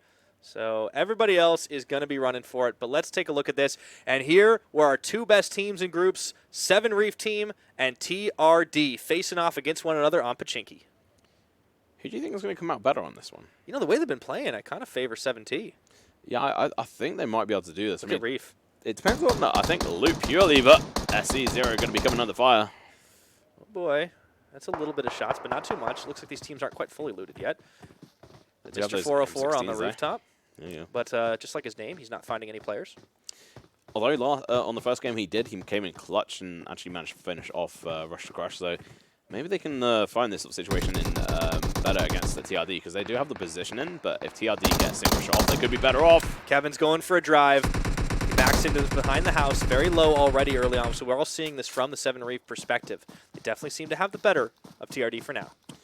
Yeah, and most of them seem to have M16s at the moment, so not fully auto guns. I think maybe 1 or 2 of them do. I couldn't have had much time to loot. Yeah, no, I mean, you're pretty much fine right off the bat, so it's pretty dangerous. Hackshot is running. Oh, he's dropped! That's Fazza. And he opens fire into the house here, looking for Zero, but he gets turned on in kind. That's from Kevin, who managed to find a cross spot. This is fantastic positioning coming out from TRD. They do go for that alt position, but this does just mean that 7 Reef are going to be able to pick up their dropped player there. Yeah, Mr. 404 does manage to get Fazza back up onto his feet. So for the time being, it's still a 3v4. Hackshot, if he can creep around the side, Zero should be able to res him back up onto his feet. Low health bars, though, for a couple of these members. Yeah, I mean, a couple of grenades could actually do them a big bit of use here against 7 Reef, because they're sort of grouped up in 2 buildings now, 3 in one and 1 in another. And these big white buildings, is which what most people tend to refer them to here in Pachinki, are quite open for grenades to happen, especially on the mobile version where there's a lot more openings and less doors inside, which means that the grenade damage can carry a lot easier. But 7 Reef seems to be a bit happy here. They're able to just chill around and move and take a shot at a couple of people and also avoid Kevin's gaze. Yeah, Kevin is definitely going to be the X factor right now. We'll check back in with them in a little bit because we do want to see what's happening over on the other side of the map here. This is SWAT 69. However, there's a fight going on early. HeadHunterrs once again finding themselves in the crosshairs of some opposition, and it looks like it's Dr. Savage who gets dropped down from Wasim of MEA. Yeah, and I mean, we did see a surprising result from MEA when they returned with 0 points, and they had to qualify with only 4 games, and they did it with ease. They crushed it, man. They had, what, I think 2 chicken dinners, a 2nd place finish, and then like a 5th? Yeah, it was insane. I have to give them mad props, and it wasn't the fact that they just got those sort of placements. They also got the kills. And you know what? Rush to Crush versus IK, this is going to be interesting because IK have got potential. Wait, sorry, is that? That's UN. UN, I'm blind apparently. IK actually went down over towards the Povka. Oh! That's going to be another drop down here. Oh, wait, no, it's not quite yet. Some shots being fired as Kevin, he's back inside the car looking to reposition as the rest of the 7 team members are posted up. Kind of barracksing it. Yeah, so they may well just be better off to drive away from this, and I think this is a good decision from TRD. They do recognize that they're not able to really take this fight, but as I say that, they may well just jump out here and fight from this garage building. Oh, they've gone north right here, so this is on the northern edge of the Chinky, right? And this is honestly better for the circle placement because TRD have an out if they need it. Hicks you up on the rooftop here looking for some shots, but 7T have yet to present a target. And this is some great play from across the way, and I think it really does favor both of these teams' play styles. The way that they are playing it right now, as opposed to like a lot of like compound-to-compound breach strategies, that didn't seem to favor them on the last 2 maps. What's actually quite interesting from this is you see that smoke, and most of you think, what the hell is the point in it? Well, actually, they're just covering up one of the shooting points from TRD, so they can only shoot from certain angles and see them rotate. I'm not quite sure where that music... Is that from that cherry blossom tree that music's coming from? I mean, that is a very musical tree over there by Hospital. Nice LTK. Party there. Now, LTK, back-to-back chicken dinners and 77 points. Insane play by these guys. Are they going to be able to mirror that on this map? I don't know. I don't think so from their previous performances. They've not really been able to perform as well on Erangel, but they could surprise us. There has been surprises today so far. TRD, though, have taken up a different position. Zero is taking a good counter position. Yeah, this is just kind of a game of move around the side, who can go undetected. Oh. Nade is out here for Mr. 404i. Looks for Zero. Did it go through the doorway? It looks like it did. He's dropped very low here. Realizes he might need to heal up. Luckily for him, it was behind the table, I think. But now he has been spotted, and the knowledge that he's here is unfortunate for him. But seems Mr. 404 is not going to go for it. He tries to get up into the top level, get a better shot, get a better angle. But so far, this is a bit of a stalemate between these 2 teams. Another smoke comes down for the 7 Reef members. And we'll check back in here as the UN side and HeadHunterrs. It's down to, I think, 2 members of HeadHunterr. And Rush to Crush are sniffing around on the outside. This is just so unfortunate for the Bahraini squad. They always run afoul of an opponent that can just outfight them early on. Yeah, I mean, especially with the fact that they turned up on a buggy, they did take a lot of fire, and they're having to heal up from that as well. So Julius and Nightmare are going to have to be careful. Nightmare, well, Nightmare's in. Yeah, I mean, I was just sort of mentioning he is one of the guys who tends to get sort of subs quite often. But it seems like Rush to Crush are going to be trying to take some shots at UN. Yeah, this is a little tense here. Hunter's a little bit low, so UN might be in a bit of trouble themselves. There's a lot of these like standouts, and this is what makes it so different from the maps on Vikendi and on Sanhok, is we see teams finding compounds that are much more spread out. that are able to kind of get into these extended firefights after a full looting session, as opposed to the kind of helter-skelter play that we see on those other two maps. Yeah, and talking about the firefights, we're going to be returning back over towards TRD, and so far, there's still just a bit of a stalemate of, well, nothing's really happening. Reef, though, is in a decent position, but his health has been knocked down a bit low. Yeah, Zero's going to rejoin his team, so all 4 TRD members are inside or around the back of this house. They have 1 vehicle. But the last time they all tried to hop in a car for a road trip, it didn't end well for them. However, if they can make their great escape, well, where are they going to be heading? And we'll see where the next circle ends up going here, as it's going up towards shooting range in Severny.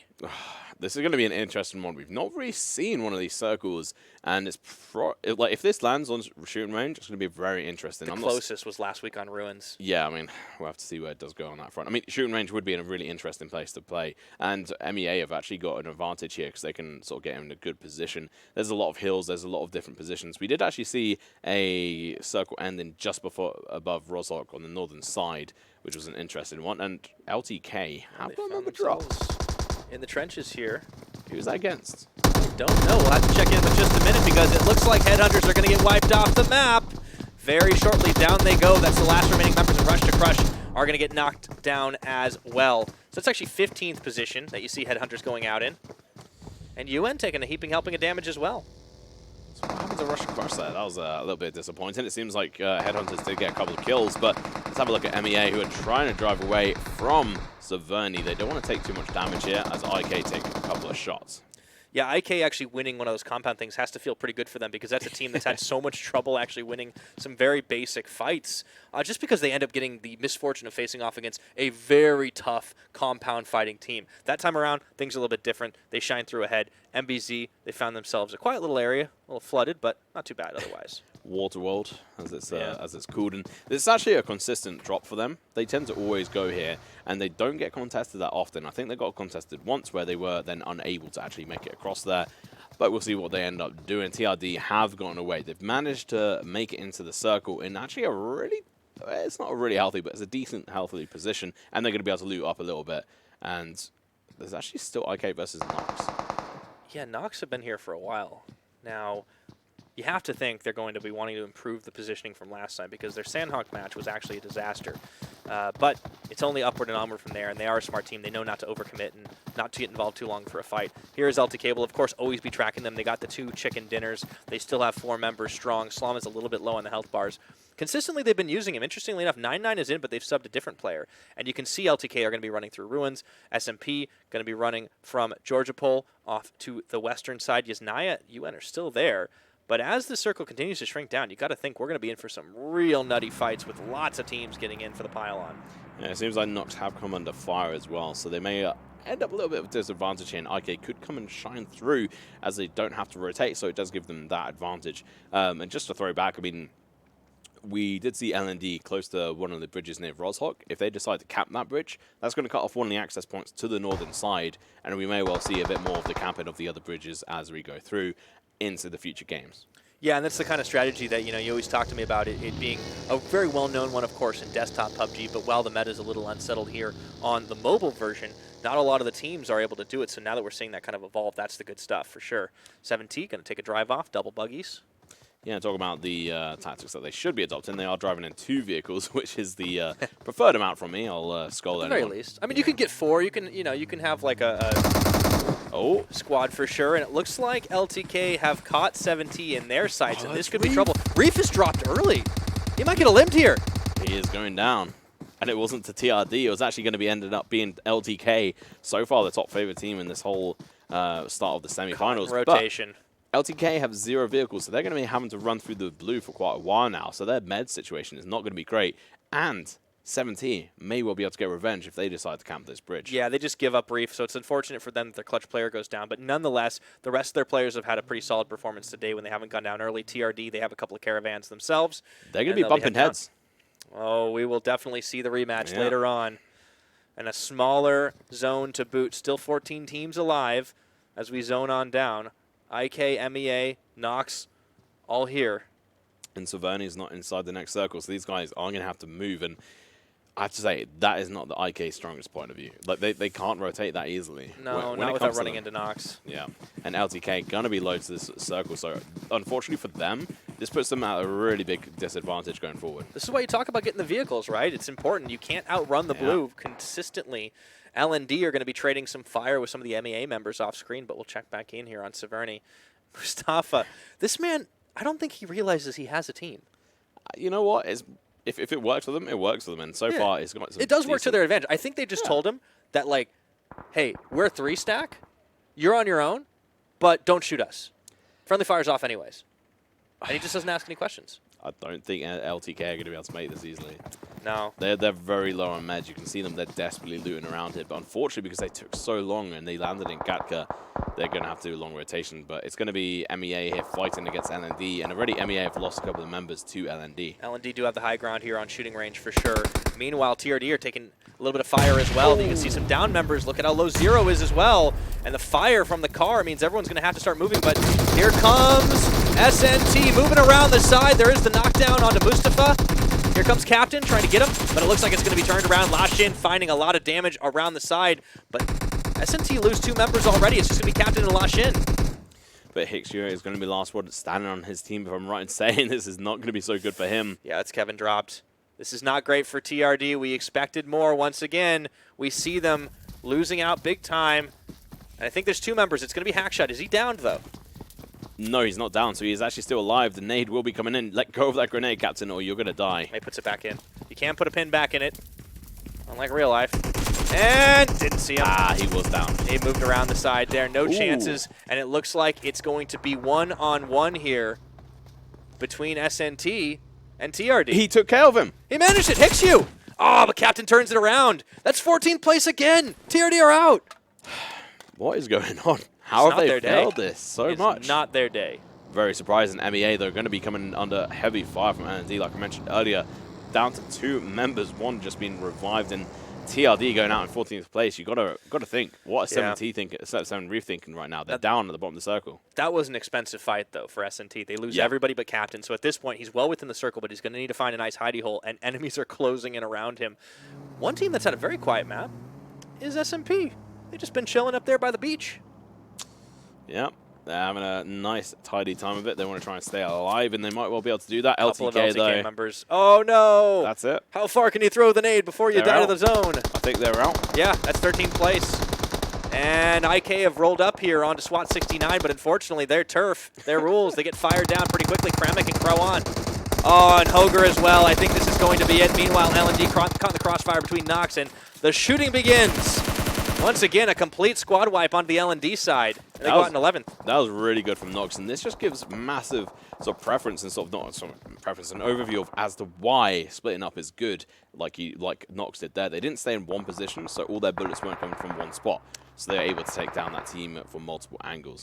LND actually were still up for just a second. I think they still have one more player. Nox, they've got 3 alive, but it's a slim cover here as MEA have them in the sights. Everyone meeting up on shooting range as they throw the smoke down. Yeah, unfortunately, this position they're in is very open, and it's not really enough of a protection for them to be able to be protected from all angles. So they should probably move from this position, or at very least just drop one person inside that shed and then run away from with the rest, which is what they are trying to do. More Z and Orluz are going to be making moves now. We will check back in with Captain here, the last surviving member of SNT. He's just going to have to hope that nobody tries to go for this breach. Maybe he can take him by surprise. 7 Reef, they're on track to have a much better performance here. But remember, with TRD out, our group teams that had such dominance just have not shown the same level here in the opening matches of the semifinals. And here comes SMP, looking to move up on to UN. They got a buggy to themselves, a couple of members there. 2 already driving around, so it's just car pals, it looks like. You have to be careful because driving on that buggy is very open. As you can see, the damage coming out. Almost a Nox too. Got to be careful. Go rejoin up. Oh, actually just going to pop out of it instead. So Sheriff and Codex go split up. There's one other buggy where you can see Thanos and Seif are perfectly safe for the time being. Meanwhile, here's the breach. 17 looking for Captain. And it should just be a matter of time as he gets dropped down. That's a 10th place finish for SNT. Yeah, and they've actually managed to pick up a Groza there, which is one of the main reasons why they're able to be able to take that like they did. It's the 7 Reef still alive. UN going to be coming on fire. Yeah, they are. UN, they've had another quiet round as well, but it looks like those days are over for the time being. SWAT 6-9 are just raining down bullets on top of them. Master and Bonemer having to kind of move out a little bit closer to the beach there. That is going to be Z8RT. So I think that's inside the circle either, so they're going to be in a little bit of trouble here.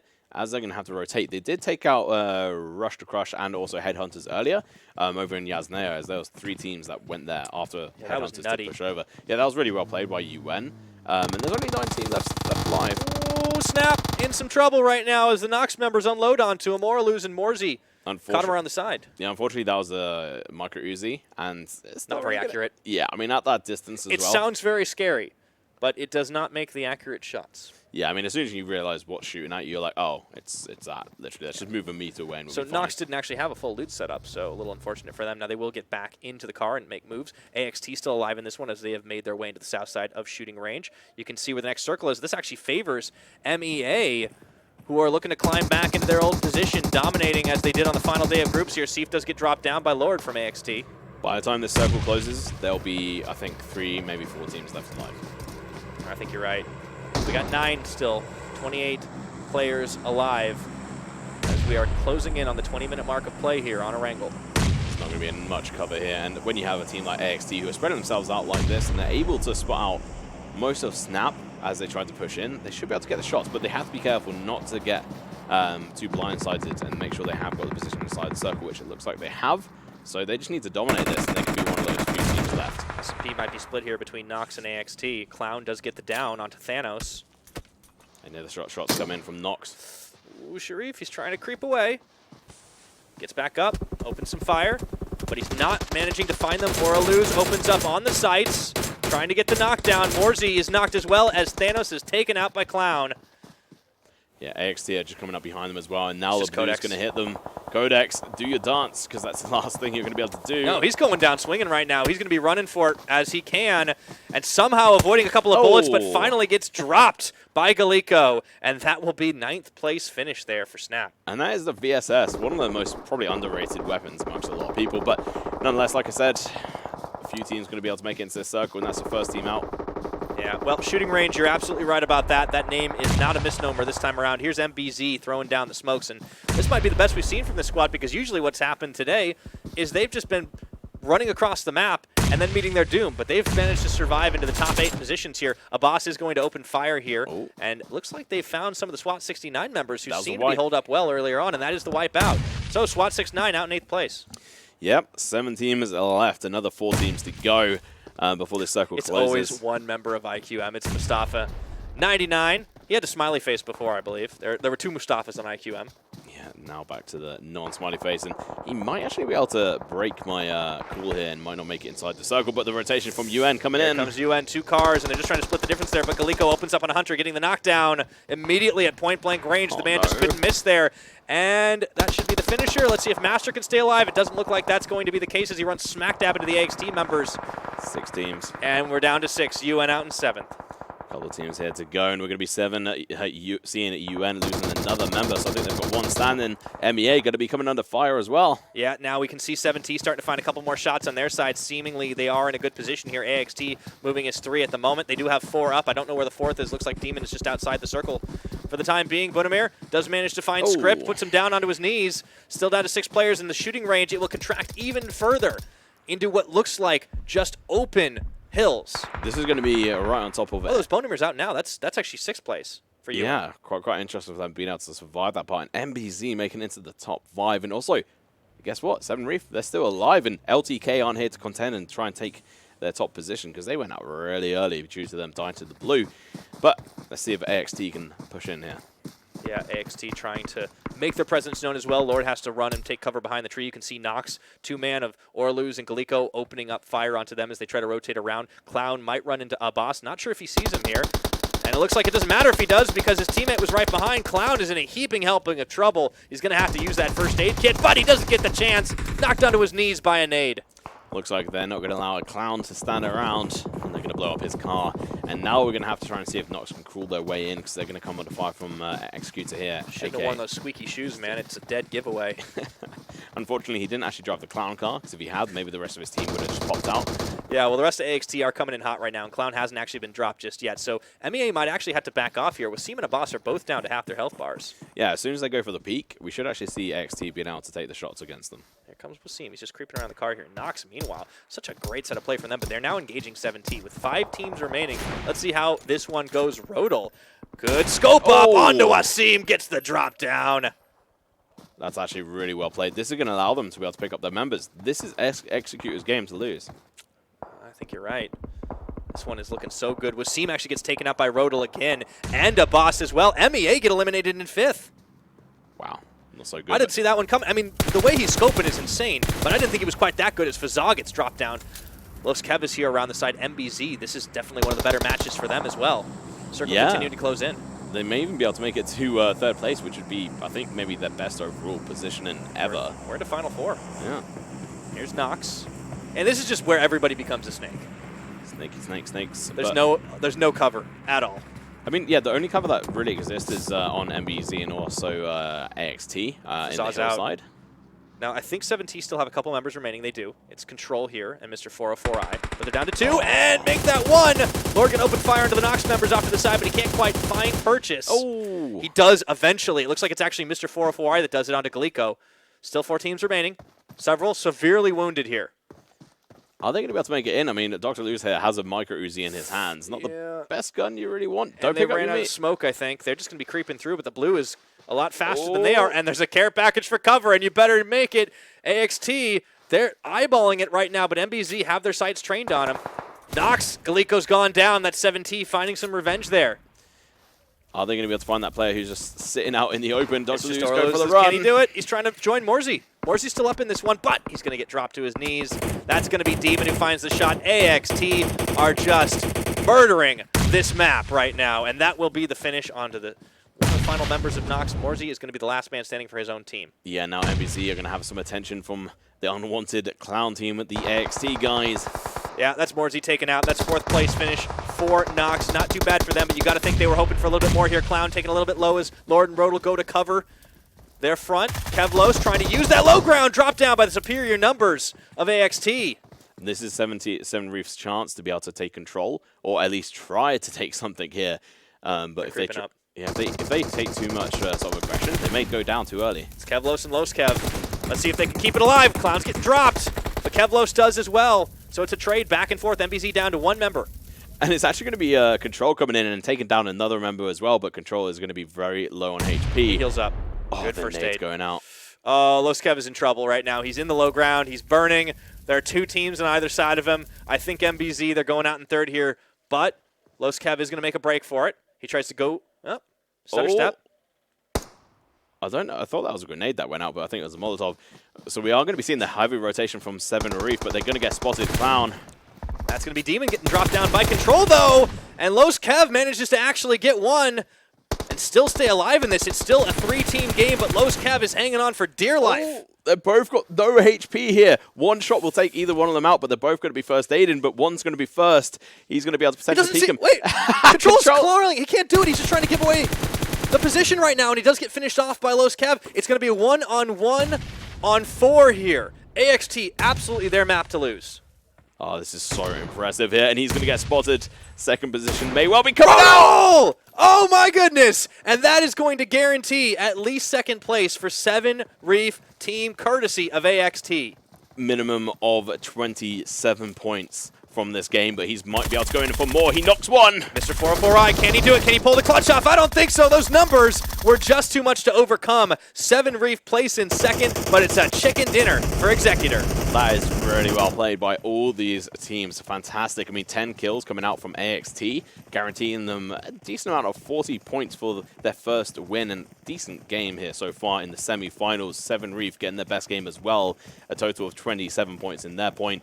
So that's going to be pushing them up as well. They were 6th place, but they're going to be even higher on the board now. That's the likes of AXT we were expecting to see. Of course, they didn't have terrible performances across the other games, but it seemed like a couple of early firefights, and now we start to see the teams that do favor Erangel a little bit better, that are really good at these cross-game plays, or cross, urban area plays. They can really hold out for a long time. They know how to breach well, and we're still seeing some surprises. TRD out early. This time 7 Reef perform in the clutch. They get to 2nd place, and you got to start wondering, what happened to TRD? Did they forget to do their homework? Did they not turn it in? Did they say the dog ate it? Were they? Those excuses don't count. Were they overconfident? I think that's probably a thing. They probably spent the last week drinking margaritas on a beach somewhere thinking, we got this in the bag. We had a lead by a ridiculous amount. But let's have a look at the highlights here. A few interesting ones going to come out. Yeah, more HeadHunterrs just getting headhunted themselves. Not a whole lot they could do here as they were caught between a rock and a hard place, or rather a Rush to Crush and a UN squad. And then Rush to Crush, very kind of chaotic fight there, and it looks like they end up going out in about 15th place or so. And then we see Narcos, Captain, and the rest of SNT taking out TRD in what was an extremely costly fight, but in the end, Captain was the last man standing. I think one of the biggest issues for them is that they TRD tried to go for too many finishes. And talking about finishing, IK getting finished out on the road there was a bit unfortunate as 7 Reef push in over towards Captain, take him out. Yeah, those were the numbers that were pretty easy right there. And then you, of course, see SMP kind of getting caught right there with their backs against the blue. Only a tree for cover. Nothing they could do here. MEA had a banner performance. Just not enough to really finish the job. A boss there, he takes a lot of damage. UN kind of go in and just Leroy their way towards AXT and towards Nox. But unfortunately, they just didn't have the members. And Rodel, man, this guy was a sniper. Yeah, and he actually got the final kill on MBZ as well. And MBZ did really well in this fight as well. They helped take out MEA. As we can see from here, we actually see Lost Cav take out one of the members from a 7 Reef, which really crippled them going forward into the game. And then he also helps take out Nox, which is really good from them. I mean, Executor managed to do a fantastic play. They got down into this position. They also then snaked their way down the hill, covering each other as they went down. Easy peasy, lemon squeezy. I think Rodel was my MVP for this match for sure. Like, it wasn't just those sniping plays. Like, he was also basically pulling his weight and then some across the board. AXT doing a great job. Yeah, this is Control being like, hey, he's over here. He's over here. Oh, he's dead now. That actually helped him massively because it meant Rodel took his concentration onto that last player. Yeah. Sometimes that's the way it works. So, unfortunately, Mr. 404i, he does get it down here. It's kind of a nice effort, but you're facing off a 1v4. Unless you're one of those players and you have a really good position that you can actually clutch from, it's kind of over at that point. AXT, a well-earned chicken dinner this time around. So, LTK, as we mentioned, they go out fairly early, and that means it's all up for grabs. Yep. Second Erangel, though, is going to be an interesting one for sure. We've had one, yes, but what about second Erangel? Of course, it's coming up after this. Yeah, and I mean, that plane pass was really bad. It went sort of in between the islands, between military and then it was mainland. the most northern circle that we can get to. So it was like, hey, by the way, get trolled. Yeah, trust me. I mean, if you're playing any of these games and you've played and you've had that situation, you know how angry that is. But just imagine you're playing for 2.5 million potential prize pool on the line, and you're still only in semifinals, and you need every point, and then the circle pops up. Really frustration. But let's have a look at Executor versus MEA here on the head-to-head. Yeah, so this was a great round for both these teams. Obviously, Executor were the ones that came out in the top. 10 kills for them, 1,700 damage. So they did 17 kills worth of damage, but MEA definitely respectful as well. Let's take a look, though. Rodel, he was the man of the match for me, and he did get half the team's kills, 774 damage, and a lot of distance covered. But Guns was actually right at his back with the amount of time traveled, or rather the distance traveled. Yeah, I mean, I'm a bit surprised that Guns didn't get more kills, but I think he went out a bit earlier on. We have seen some fantastic performances from him last week, so let's see if he does turn up next time. But the next head-to-head is actually going to be Clown versus Wazim, and these are two players that are pretty good. Wazim actually gets almost 1,000 damage. Unfortunately, only one kill for him. Only one kill, so it's a little bit of unfortunate there, which he must have pretty much dominated the damage on his team. They were spraying a lot, too. I think I remember watching MEA really put the damage out like across the board, but it looked like a lot of the kills may have gotten taken away from them. Yeah, I think they got a bunch of Nox, but they got revived. Nox. We don't count Nox, unfortunately. Yeah. No points for them. And Clown, of course, got a couple of kills, but then he did get dropped. Squeaky shoes, we mentioned it earlier on. A lot of distance covered by both these teams, just because, again, the nature of the circle, where it ended up finalizing, where everybody dropped. Now you can see how Lord Nabas had actually a very, very even stretch between the two of them. This was, I mean, we rarely see two team members actually match this close. I think this is probably the closest we've seen any of the members match each other. Apart from the guys who get 0-0, then that kind of makes sense. Yeah, it doesn't really count. If you're not in the game, I guess it's kind of hard not to match, right? Exactly, yeah. So either way, really well played by Executor there. They managed to get the good rotations. We saw that into the final circle. They were able to shift over with one of their car, which gave them forward position, the knowledge where the players were, and then they covered each other as they leapfrogged down the hill. Roto obviously getting that knock really enabled them to be able to take that and getting a kill on the scoreboard. Yeah, absolutely. Speaking of scoreboard, you can find our up-to-date scoreboard as well as all of the previous stuff, including all the highlights and all the information on all of our players in this tournament over at our website on clubopen.pubgmobile.com. So make sure you go there for all of your information. It's not just for the ME region. You can, of course, catch everything for all the regions at the PUBG Mobile Club Open. And in addition, I mentioned highlights. You know where we can find them, Tom? You can find them on YouTube. Yeah, and I mean, what is that YouTube account? I mean, you know, I think I'm going to have to try to reach back into my memory. It is youtube.com/PUBGMobile Esports. Don't forget to smash that subscription button. And, of course, as Tom likes to say, ding dong, that notification bell. Music to my ears every single time, so you do not miss a single minute of the PUBG Mobile Esports action. I'm looking forward to seeing what happens in the next couple of games, next couple of days. But before we get underway with that, we have one more map of Erangel. Don't go anywhere. We will be right back.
Play PUBG Mobile for free.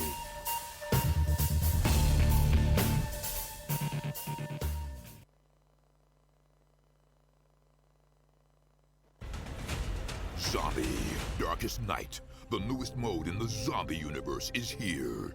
This time, the rules are different. No more parachuting, as players will be placed at random locations on the map when the match begins, and there is no single winner. Players must work with their teammates to spend one long night in the match and stay alive until the sun comes up. Waves and waves of zombies will spawn during each of the 3 foggy periods at night, and supplies should only be scavenged when the fog fades. The main objective is not to defeat other players, though this doesn't mean they are harmless. Players may need to work with other teams when necessary, but should also watch their backs in case the Fragile Alliance goes south. This will be a unique experience for every player involved. This new mode also comes with a passive skill for every player. Understanding these skills will be the key to staying alive in this long night. Can you ride out the night?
Welcome back, everybody, once again to the PUBG Mobile Club Open semifinals for the ME region. I am still Pyrotechnics, and he is still Tom We Freeman Pickering.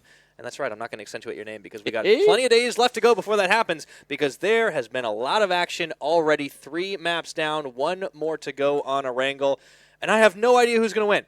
We had a double chicken dinner for LTK. They get knocked out very quickly on the first Erangel, and Executor end up taking it after an impressive showing from them. Yeah, I mean, we did mention that we kind of expected good maps from LTK on the first 2 ones. Like that's their home ground. That's where they're better on. They like the chaos. And, yeah, the Vikendi Sanhok is sort of suits them better. Partly because they've had good positioning, which is either down to luck or just down to our sort of the actual positioning. But we'll have to wait to see that later on. But let's have a look at the scoreboard in LTK. Still somehow clutch into first place. Yeah, but it's getting a lot closer here with SWAT 69 creeping up on their behinds, and you can see SNT as well with a lot of frags to boot, just not nearly as much as the competition. Just above them, moving into that 3rd place position with 55, but right behind them, fresh off a chicken dinner, our Executor, 54 points for them, and 7 Reef team started to put up decent results, are 1 point behind that. So the top 5 is so close, especially in that 3 to 5 position. Yeah, and I mean, what's quite interesting to see on there is actually SWAT 69 have over double the kills of 7 Reef team. That's impressive, and almost double the 2. And they are the SWAT team of our standings for sure. Actually, yeah, I mean, they've almost got double kills over most of the teams. Look at that, UN in 9th place. They've been very quietly creeping up the scoreboard here with 44 points. 13 kills, so it's respectable, but a lot of it is coming off of placement. A team with the same number of placement points but far less frags are the ME Assassins, who've had 1 standout performance. That was on Erangel today. And then Rush to Crush kind of went back to their old ways that last round. Not so good on placement. They rushed, but then they got crushed. Yeah, I mean, it's the kind of team that they're not afraid of anyone, but when they do meet someone, it's a coin flip. Yeah, only the teams that are better than them, which there are a lot, tend to beat them in these fights. So it's a bit of a coin flip, but unfortunately the coin doesn't always land their way. So they'll go in, they'll fight anybody, but they really need to start picking and choosing those fights a little bit better. And we'll see if that happens again on the second Erangel. But I think we've definitely seen some interesting changes of the standings. Of course, the last teams you'll see will be the ones in Group C that will face off tomorrow. However, in Groups A and B, we've seen some interesting stuff. I think still the biggest surprise is TRD hasn't shown up yet. 8 placement points. I think barely any frags. I mean, they did take 3 of S&T's members down with them, so it's not like they can't fight, but they're making poor decisions that are uncharacteristic of what we saw from the real deal in the group stages, in almost all of the group stages matches.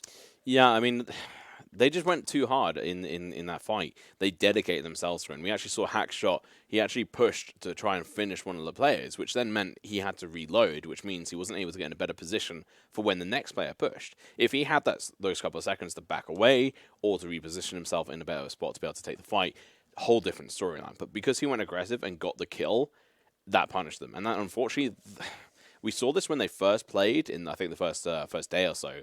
And then they kind of sorted themselves out, and they're like, okay, we get the knocks, and then we kill them all, and then we go for the kills. Or if we're 100% safe, we'll finish the player, and that's how it should be. You shouldn't go for the insta kill unless you are 100% safe, and they were not in that fight at all. Yeah, that's the weird thing. Is it just seems like that element that we've seen, that we've become so used to them having, is just missing right now, and that's the weird thing. Yeah, I think it's overconfidence, and the fact is that a lot of these teams have actually done their homework, whilst TRD seemingly have just been like, oh, that was a walk in the park. Chilling. Let's do it again. Unfortunately, no. This will be a wake-up call for sure. Yeah, I mean, this is the top 16 teams only go through, so we're cutting down the mess, and you know what? We had our first couple of 16-team games, which has been quite interesting because it's a whole different dynamic. The group stages, obviously, there were a couple of teams that didn't actually go through, so we were typically seeing in the group stages only about 13, maybe 14 teams actually loading in. Obviously, everyone's loaded in today. It's a lot of investment. The teams had to fight and claw their way through here, even though there were only a handful of bubble teams that didn't end up making it at the end of the day. They all were scrapping for those final spots. We'll see some of those teams facing off tomorrow. I want to see what 963, for instance, are able to do. But even the teams that have been at the bottom have been showing up on one level or another. I want to give it to IK for really never giving up. Unfortunately, they keep running into some of the stronger teams, but we know that when they are in a straight-up 4v4, they can fight. It seems like when the chaos comes in, when there's a lot of third parties, that's when IK ends up falling down. It's also whenever they try to go for a rotate. Unfortunately, we see them too often rotate in one vehicle instead of trying to split And in the open, too. And in the open. And it just seems like they don't know how to wiggle their car around. They don't know how to just actually rotate correctly. So I think that's something they need to improve on. If they improve on that, then we could see a bit of a drastic change in how they perform. I think the firefight fighting issue is going to be something that they have to do, sort of consider later on. The chaos sometimes overwhelms them. And some of the teams that we were questioning on Sanhok and on Vikendi have definitely stepped it back up on Erangel, so a little bit less worries for the likes of MBZ, for ME Assassins as well. They seem a little bit more comfortable, which is funny because ME Assassins, like, I think that was their first Erangel game. They actually ended up all dying environmentally because it was a military circle. Yeah, that and was they were so way bad. out to the west, and then they started swimming because they got no vehicles. Apart from that, I think MEA are actually pretty darn good on Erangel. It just, you know, that game didn't happen. Don't worry about it. But they've definitely looked better. They were in the final 3 there, or rather the final 5. MBZ looked really good. And, of course, the one team that's been fully consistent today, I would say, is Nox. Yeah, I mean, they've been proving themselves here once again. Unfortunately, they couldn't get into the right position because Executor were actually in the better hillside position. I mean, Rodal was a beast, man. Nobody was escaping his sights. No, and I mean, I think this actually proves why Nox are actually a really good team, because instead of just going ham and trying to push against them, they backed off and they were like, okay, fair enough. That's your ground. This is ours. We'll kill people who come into ours. You defend that side. We'll take a couple of shots, but we'll be friendly until we actually have to fight each other.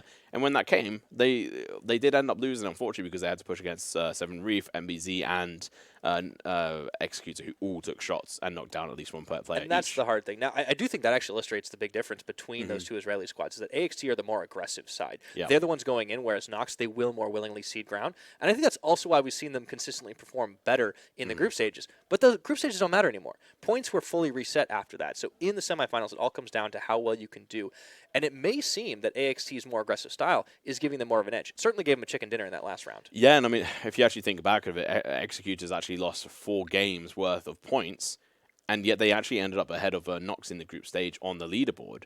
So, I mean, I think that goes to say a lot in regards to their ability. I mean, they placed 7th place, as you mentioned, despite the fact that 4 of those games they lost points for due to playing for an unapproved device. But ever since then, they've been fine. Interestingly enough, they only used their substitute for 4 games after that. That was Palat. They went back to Lord. They've stuck with them ever since. So this does seem to be a team that has found its core 4, unlike a lot of our other squads that are utilizing their 5th player as a rotational member.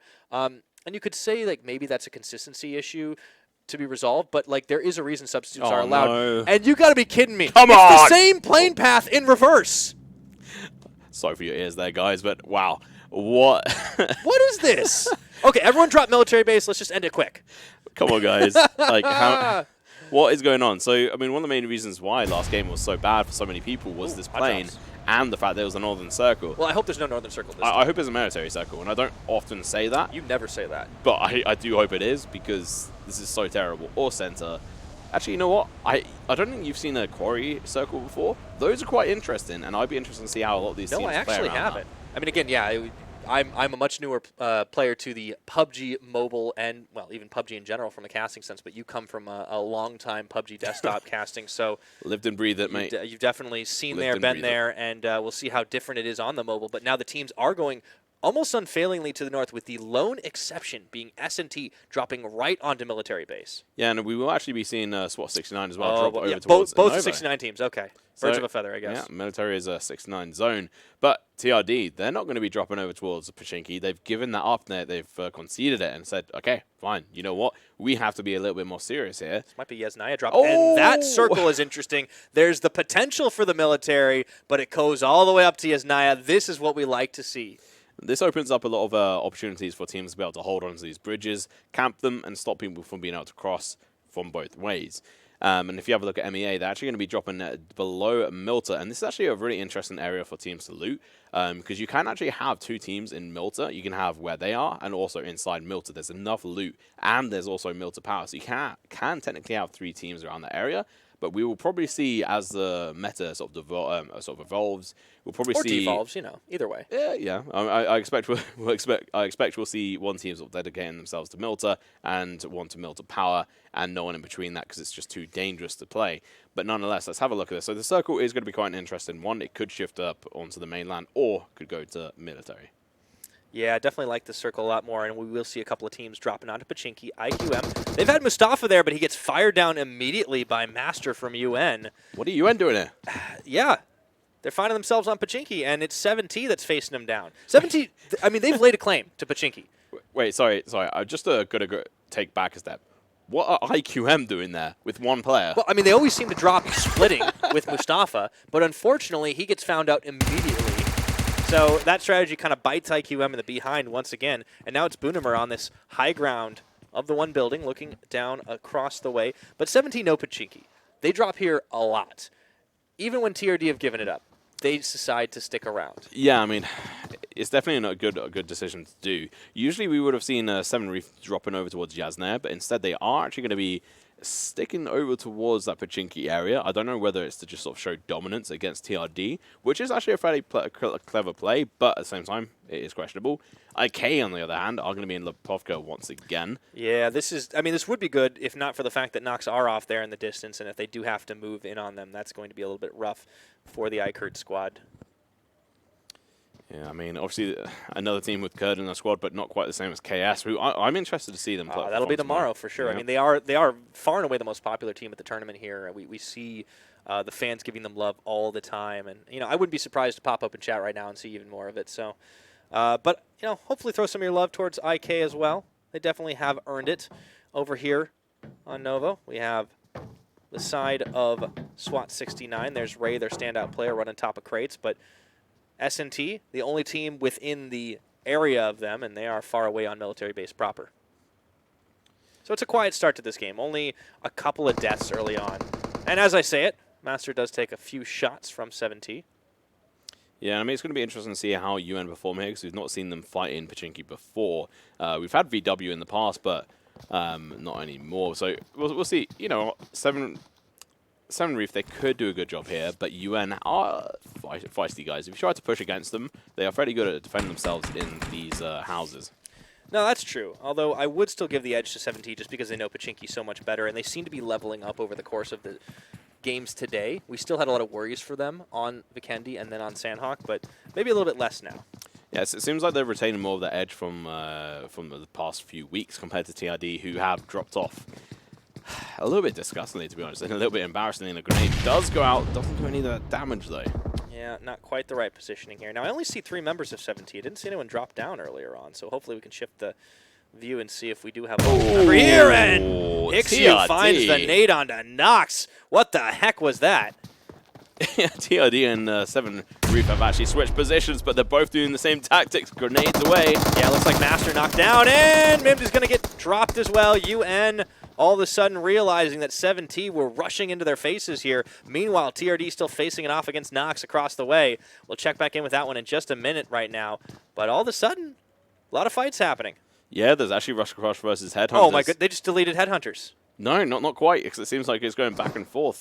Oh, no, HeadHunterrs, yeah, they are. Yeah, they are out in 16th. HeadHunterrs unfortunately get knocked out of it once again very quickly. And that's the second time we've seen Rush to Crush do it. Meanwhile, TRD back in this fight up against Nox at Yasnaya have managed to find yet another down. Zero, he's knocked as well. But, again, never count TRD out while players are still standing. It does seem like 7 Reef have only got 3 players. We have had it before where they only load in with 3. It could be because they don't use a substitute. Surprising for a team of their caliber too. Yeah, but we have actually seen them, I think, a couple of times get high placements with only 3 players because they are able to just play like that. All right, there's the finisher, and that's what we like to see. Hixu going in, getting the finishing blow while his teammates couldn't quite get him back up. And Nox, I think, might be down to 1 member, which looked like to have run away from Yasnaya, seating the ground. Again, we know that they're good at doing that when they know a fight is lost or will be lost.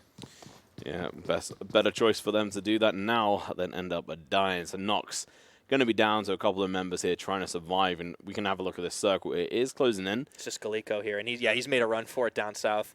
It's actually not a bad area to go to. He's, well, when I say that, if you're looted up, then it's not a bad place to go. But if you're not, there's not going to be too much loot for him to be able to recover from. So he might have to just shift all the way down south and try and loot up farm. I was going to ask you, like, where do you think he's headed? Is he going farm, or is he going to take, a right turn and head over to Potato? I mean, he's actually going to be landing into a compound in a moment where I think he will end up sticking with his teammate. And there is a couple of buildings there. I think about 4 buildings all have decent loot in, so they should be able to do that. LND, in the meantime, is going to be looting school apartments, which seem to be mainly done already. Now, I do want to point out that that's the first time we've seen TRD win a fight, like just straight up, against a even or potentially tougher opponent, because they've been able to polish off people 4v4 in the past, and it's looked very easy. But Nox have been on a tear today, and the fact that they just eliminate 3 of them and make it look pretty easy, that's the TRD we've been talking about all day. The glimmer of it shines through, so there's definitely hope for this team to keep making it happen. Yeah, and I mean, unfortunately for them, I think they have to perform like crazily good now. Out of their minds. They have to get not only the win, they also need to get 20 kills. Yeah, I mean, there's still plenty of games left to play, but they definitely haven't lived up to their group stage performances by a long shot just yet. 7T are still locked in this fight with the UN members, and as you mentioned, there were only 3 of them loaded in. 1 is now knocked, but it is a fairly even fight. It's 2-on-2 considering 2 of the UN members are dead.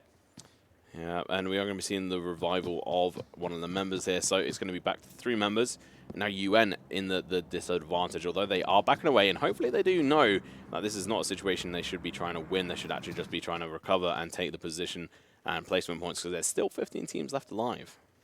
Yeah, there are. It's a bit of a quiet start, so, you know, it's been an interesting set of games today, but I think we're starting to see it settle down a little bit. The first few kind of felt, to me, like your day 1. Yeah, it seemed like we weren't actually seeing the same sort of styles from a lot of these players. Like TRD, they were just playing completely weird. So were 7 Reef, to be honest. And also, to be fair, LTK, they managed to win 2 games. Circle is going to be closing in. Where is it going to land? I think up north. Oh, no! It is actually going to be a military circle. Yeah, at least partial. I think this is actually has to be a military circle, and it should probably land right next to the team in the military base. Yeah, so that is going to be our, not SWAT 69, but SNT, formerly 69 SWAT. Okay, Wow. so there is package death. So Nox are actually in the perfect position. So the way this final circle is going to land is actually it has to have a certain amount of land inside it, and there's actually enough if it lands directly on top of Nox or if it goes down south.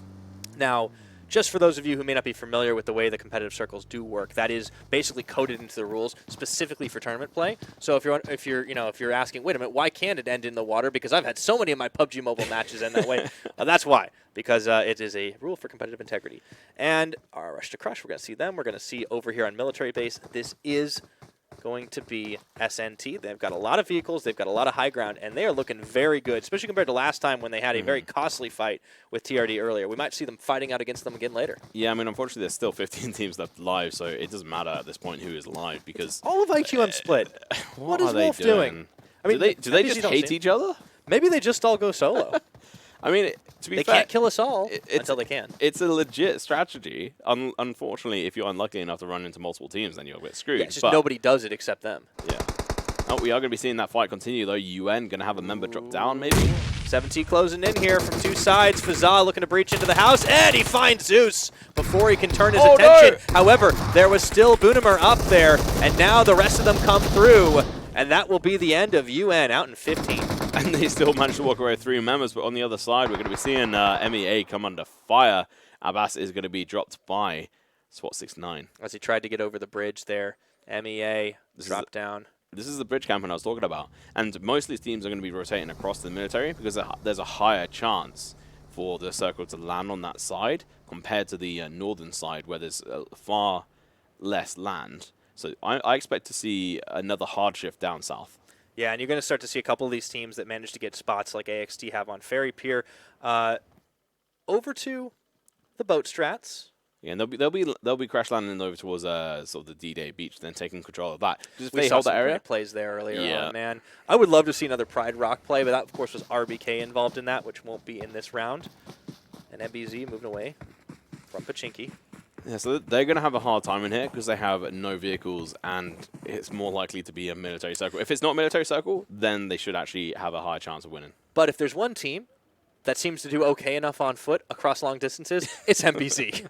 That is true, and it seems like they do have 1 buggy, if I'm right in saying, if I'm not blind. No, they've got 1. Yes, they've got 1. So maybe that'll help them here. And they're not in a terrible position. Like I said, if it does go hard north, then it might have a chance. But in the meantime, LND trying to take a couple of shots here. SMP in that 1 vehicle. They get away just narrowly, but it looked like, I think that car was on fire here, so that could be some trouble here. MEA down to 2 members already, as we saw guns get dropped earlier on. Just Falastine and Wasim. And MEA, 5th place last time around, hoping to improve on that performance. Here's the mini-map right now, so we can see as TRD making moves down south. LTK are actually staying by Mansion. What are they doing? This surprises the heck out of me. Do you remember last time when they died to blue? Yeah. Oh, wow. And that is going to be Northern Circle. This is good for Nox's last remaining member, but we got to check back in with this fight as Wasim is going to get dropped by Moha from SWAT 69, and all of a sudden they realize we got to get the heck off this island. Yeah, so, I mean, like I said, there was a smaller chance for it to shift up north, and that's exactly what's happened. So now these teams... Just small enough. Yeah, these teams have to rotate across, and IK actually it did a 2-2 split, so they put 2 over towards military, back over towards 7 replay. Wait, that's Fazat! He just got dropped down, blown by Damu from Rush to Crush. And that's them out in... was that them? No, that's a lone member there, so he must have gone AFK. I was going to say, what's he doing? A little bit of a strange one there, but nonetheless... Rush to Crush and get a kill. They're still inside the circle. Yeah, that was very surprising to see 17 there. I thought it might have been everybody for a second. I'm like, why are they not moving? But no, it was just one member. So yeah. A little unfortunate for 17. That means they will be down to 2. Where are they, though? But we're going to be switching on over towards LND, fighting TRD. Yeah, and Kevin is going to get eliminated here. TRD finding themselves only 3 members strong now as LND moving out. They need to get away from this area right now. King here. That's too late. A new member of the team. Yeah, 0. Hixu's not going to get into the car, but they will split their attention and split their positions as well. Here comes the remaining members of 17 looking to move up onto the last 2 members of IQM. What strange fates have brought these 2 teams together. And the fact that 2 IQM members are actually in the same room at the same time. Yeah, that's even weirder, to be honest. On the other screen, we can see still a firefight going out between TRD and LND. One of them knocks out onto LND, though. In the meantime... Ooh, Mr. 404, he only had 1 sight on, and now Purge will get dropped down. So this is the win for 7T. Checking to make sure nobody else is around there before he gets the eliminations. They're so confused. They're like, where's the 3rd member or 4th member? Yeah, IQM are going to be out, I think. No, wait a minute. There's still the 1 player. And this is why they do this strategy every time. The strat is working, even if they hide in... Sorry for your ears again, but yeah, geez, I can't believe they get away with this. That's so I think it's just, is it Wolf that we saw running by his lonesome earlier? I honestly can't remember Wolf now. or Tomb, it's always one of the 2. Yeah. But IK, so they went on either side of the water, and now we're going to be seeing them camp the bridge. Yeah, let's see if they can pull it off, but look who's across the way in the gas station here. They should not challenge this. SWAT 6-9. Yeah, I don't think they can afford to peek over this. They might be able to pick off some stragglers across the bridge, but that's about it here. AXT, previous chicken dinner winner, is going to be moving out, but Rush to Crush, they smell a weakened team, and they want to breach into 7T's compound with 3 members. Grenade! That's going to be reef dropped by Nasser. It's going to be all on Mr. 404i. Can he do it? Can he hold the line? The answer is no. 7 Reef out in 14th. So TRD are actually going to be staying up above them in this one, so we actually might see a chance for them to get somewhere. IQM outlasted 7 Reef team. All thanks to that split player. Where is the split player? Oh, it's Wolf. It's Wolf. Look at him right on the eastern side. Unfortunately, he's sandwiched between AXT and Rush to Crush. I think he might be in the water. No, he's not. He's up on the cliffs. But he's probably going to end up dying to Executor here. But another single player, Galiko, right in the center of this. I did mention earlier, did I not say, it was either going to center on Nox or it's going to go hard south onto military. I mean, if you're Galiko, you're just like, I ain't even mad. I'm just going to chill. So he can just sit around happy. He doesn't engage in anything, and he just waits for people to drop dead around him, which has been happening. We still have 12 teams alive, which is a surprise. Yeah, and now we're going to be seeing these guys. Team that got eliminated. They're doing it again. Yeah. The thing is, when will you learn? Caravans are not the best idea. They started driving before they had all their members in, which means that SWAT 69 are now fully aware of what's going on. They're going to be rotating themselves, and now they know who they have to stop from being able to rotate inside the circle. Now here's MBZ in their buggy. Just a couple of members, it looks like, so they will be moving around the edge of the circle. But this definitely favors them a bit more because when we thought it was going to be a military circle, that was going to be a hard rotation. This is a little bit better now. And we will see Demon getting dropped down by Mustafa. And even Snaps getting involved as Clown gets dropped by Thanos. A lot of third parties coming in here on the edge of the circle. That is not an Avengers name I recognize. Definitely not. But the man can be a little bit busy. Why not? Looks like Boom and Script are going to get taken down by Sniper and Sheriff here from SMP. And SMP are flexing their muscles. I mean, good. They've got one of the final compounds here, and it's actually a pretty healthy one to keep hold of, and it seems like there's going to be members dropping down below them. It's a split from MBZ. It definitely didn't favor them here, so now it'll be down to Kevlos and Los Kev. Oh, never one without the other for sure. Oh, it's actually 2 more members of Nox. I didn't realize Morsey was still up as well as Galiko. So, against all odds, the 2 of them have managed to stay alive here. Yeah, and to be honest, just hide away. At the moment, their best opportunity is just get steady, you know, steady points on placements. Easy. And there's Wolf, the lone wolf of IQM. And he's found himself a nice little spot to hide out in for just a moment, but he will have to run out in the open, so soon enough he moves away from there. And looks like we've got a couple more fights going down. IK, LTK, everybody getting involved. And IK actually coming up ahead right now on the LTK side, getting some revenge from earlier on in the day's results. Fantastic news for them, and whilst Wolf is rotating, he should just rotate right now because all this chaos is distracting them from him as he pushes into the circle. Meanwhile, Russia Crush, they're losing everybody. Russia Crush are just not good in these open areas. We've seen it time and again that they get wiped and they don't have hard cover to rely on. Nasser and Rush are the only ones left up, and goodbye Nasser right now, and it looks like it's going to be lights out for R2C here. Unless they can find some magic. LTK going to get crushed by IK. That's not something I thought I'd ever say. I think they've got one member standing now on LTK. IK might be able to wipe them from the face of the earth. Yeah, this is looking good for IK right now because we've seen them just get fired on a little bit too much right now. And it's going to be Red Bull. If there's anybody that can clutch, he will be the one. There's a couple of low health bars, but IK still a 4-member strong. Yeah, and I mean, I didn't think I'd be seeing this. The fact that IK are doing better than 7 Reef, and the shot's coming out. Almost 2 knocks. May have spoken a little too soon. Kawan's down. Baro is incredibly low, and they should have the positioning, and Baro unfortunately dies to fall. This is why you were subbed last game, Baro. Wow, that's big. Toxic caster, by the way. But yeah, so I mean, it's just a little. Kramak is going to go revive them. This should be their main focus. Raran is going to have the position. He's going to take the shots. He's got it. He's got to go right now, and that's going to be Red Bull taken down. So a 12th place finish coming in there for LTK. They're going to lose their first spot, potentially. They might. There's a high chance. They had 2 chicken dinners, but very low placements after the fact. Wolf still standing. He's going to have to make a break for it, though, as he's on the very edge as his circle trends north again.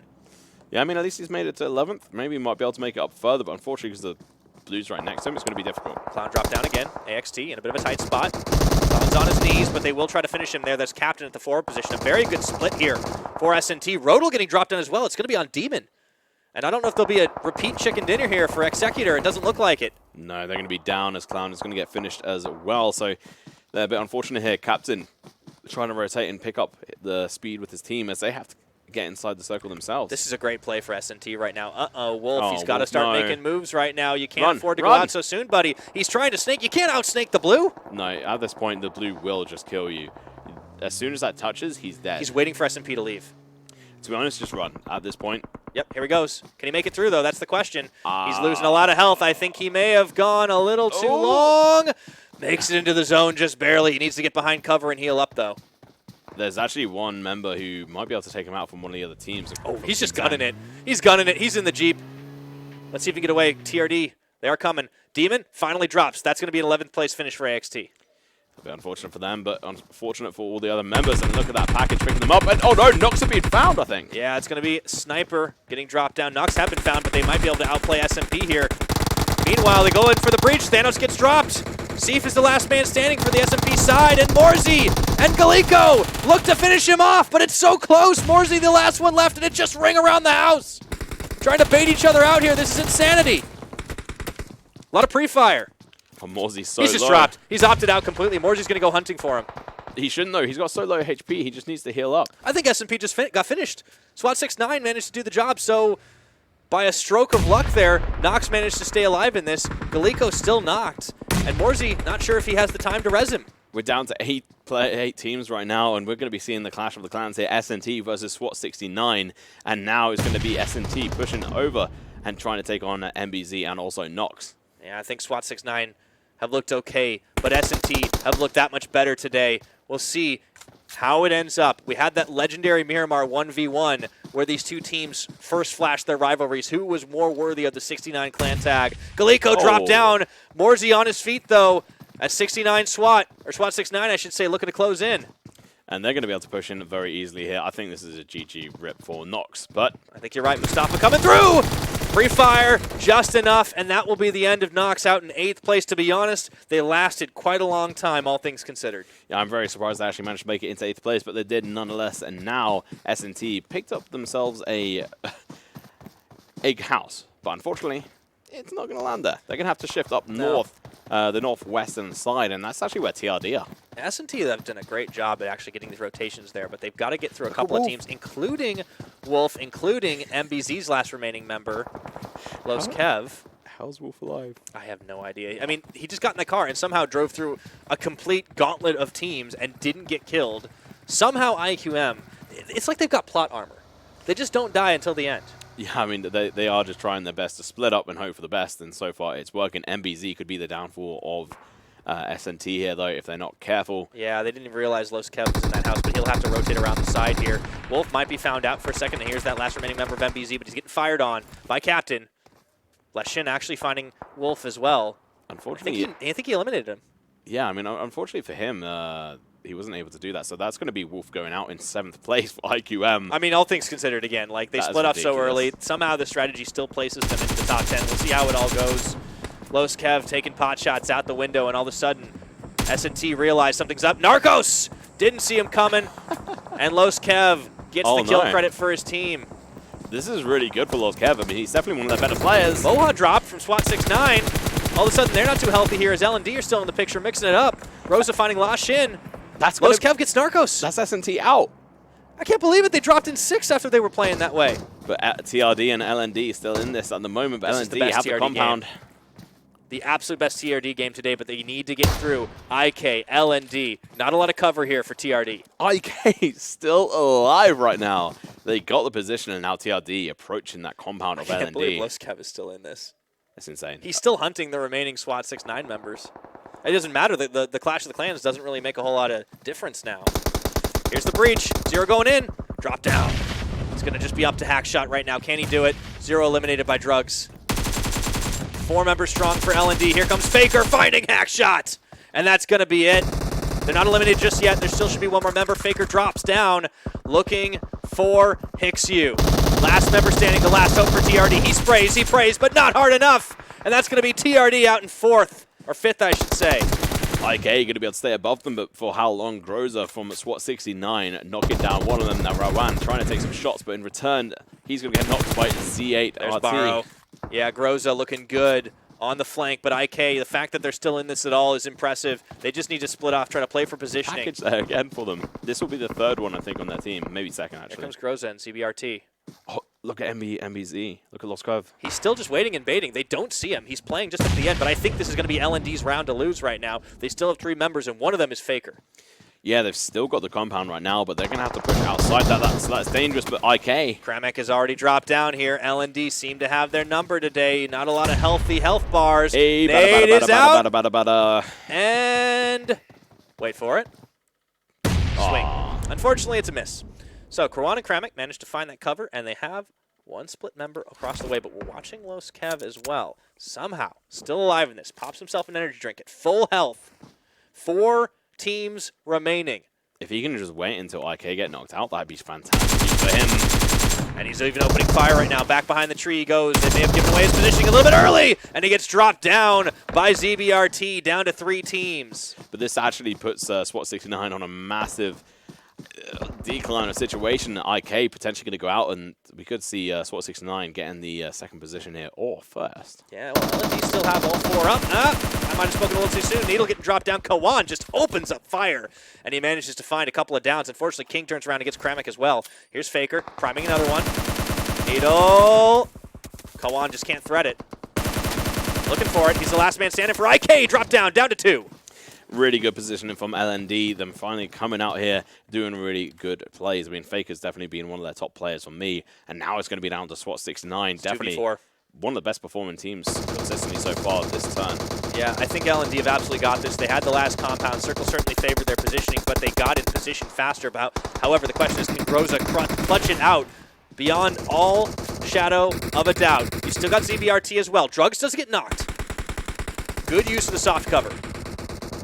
And now Drugs is finished off. It's going to be a 3v2. This is not looking so favorable for them. L&D, they just can't see the positioning here as the circle closes in. This might be one of the longest games we've had today here at nearly 27 minutes. Nade. Doesn't do anything. It's so close, but just behind that rock. However, SWAT 69 are going to be the ones that have to move first. Yeah, and they're going to have to push up to these rocks, which does give them an interesting position. But Groza really needs to push up the hill, but I don't think he can. Here's the question, Tom. Do they focus Faker, or do they focus the 2 other players from L&D? I think probably the 2 other players, but unfortunately, because of the hill positioning, I don't think they can. they've got really bad disadvantage here. Yeah, lots of nades flying. There's really no way for them to get up out of cover without getting a face full of bullets. They are full health, though. They've got that going for them. They've got the circle advantage on L&D's side. I don't see this happening any other way than them taking this this win. Well, still a chance for SWAT 69, but it is dimming right now as they try to weigh their options. L&D just waiting, say, you got to come to us. And Groza, he's lit. First aid kit. Can't even finish it. Has to get behind the rock proper. CBRD opens up on a King, gets the drop down. It's a proper 2v2 for the moment. Looking for Faker, doesn't have the angle. Groza back up to 70%. We might be seeing one hell of a clutch coming out here. Needle! Oh, this time Groza finds the shots, but he just can't finish the job. He's dropped so low, and the back's against the blue for ZBRT. He's fighting inside of it as he has to make moves to cover fire. Not going to be enough. He opens up, looking for it, looking for the shots, but Faker, will he be able to do it? He does! L&D with a chicken dinner. What a clutch coming in from Faker at the end there, being able to secure the win and the final kill as he picks up his 5th kill. What a fantastic game coming out from them. That is going to be a total of 11 kills for them and a total of 8 kills for second place.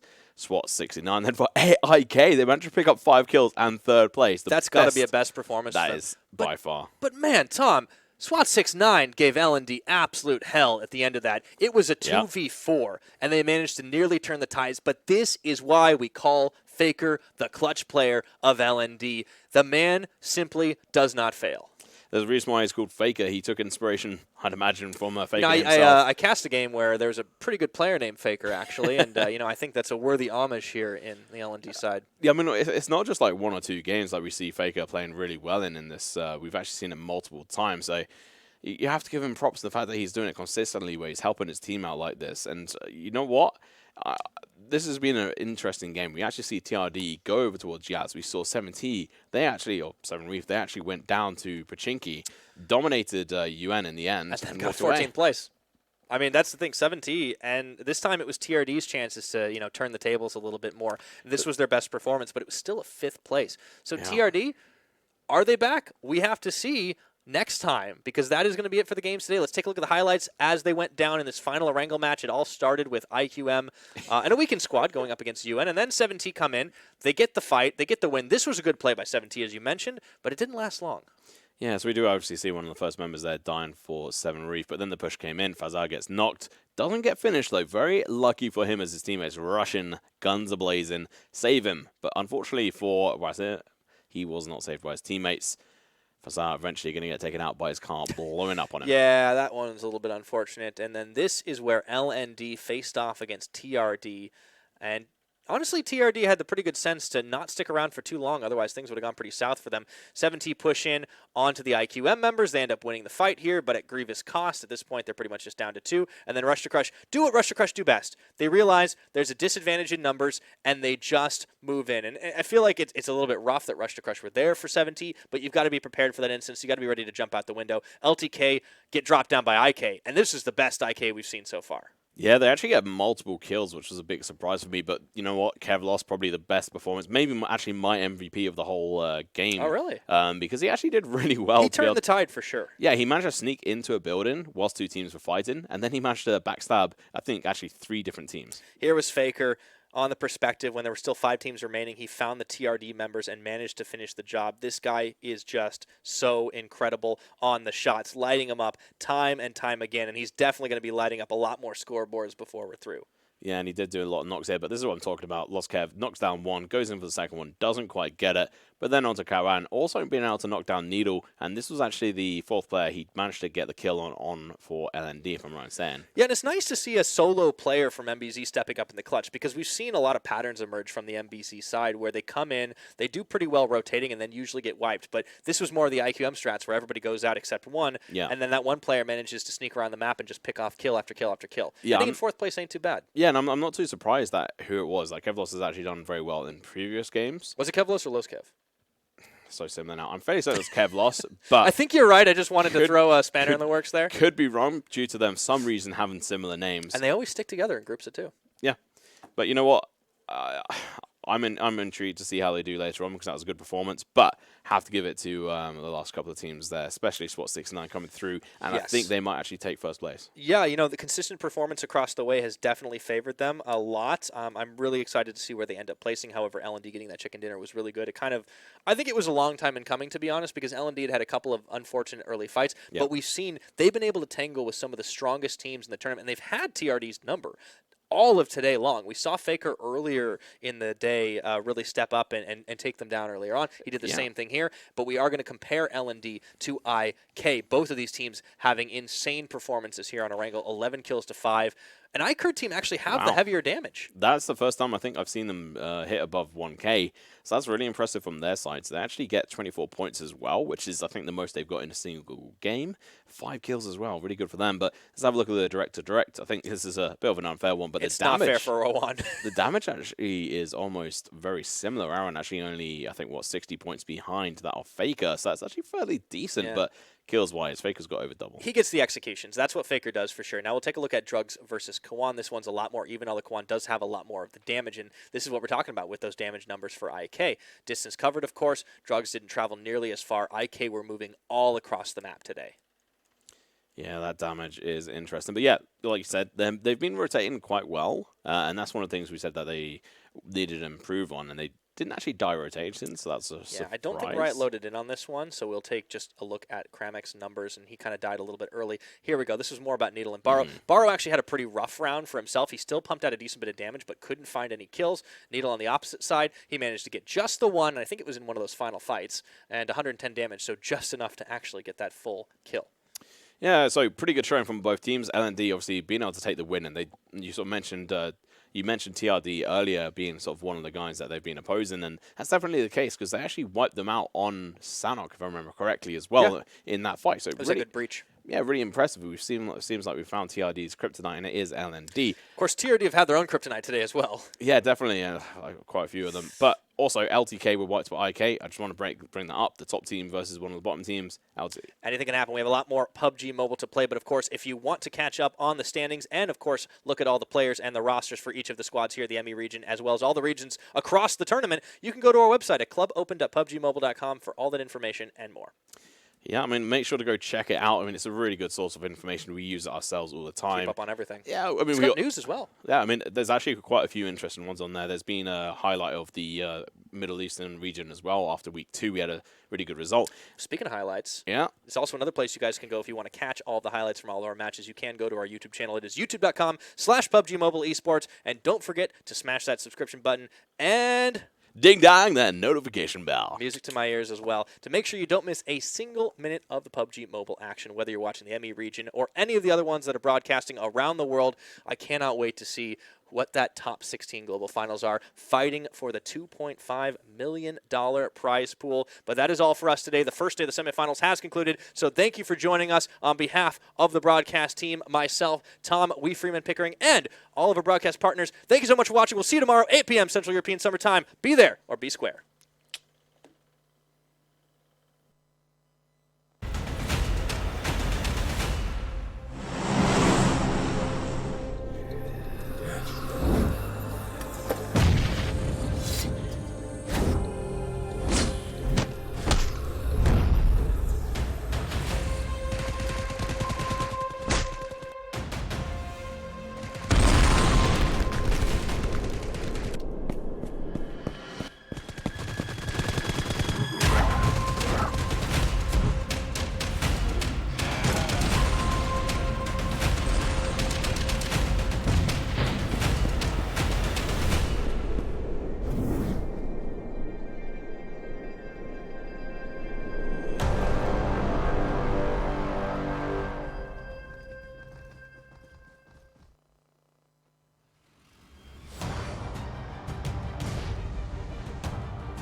Play PUBG Mobile for free.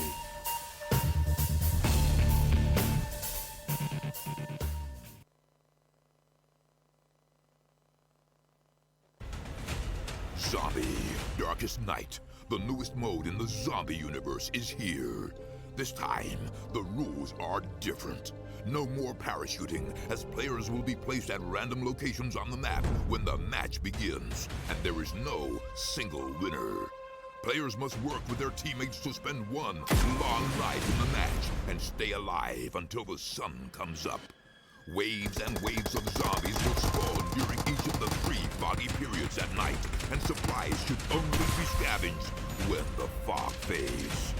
The main objective is not to defeat other players, though this doesn't mean they are harmless. Players may need to work with other teams when necessary, but should also watch their backs in case the Fragile Alliance goes south. This will be a unique experience for every player involved. This new mode also comes with a passive skill for every player. Understanding these skills will be the key to staying alive in this long night. Can you ride out the night?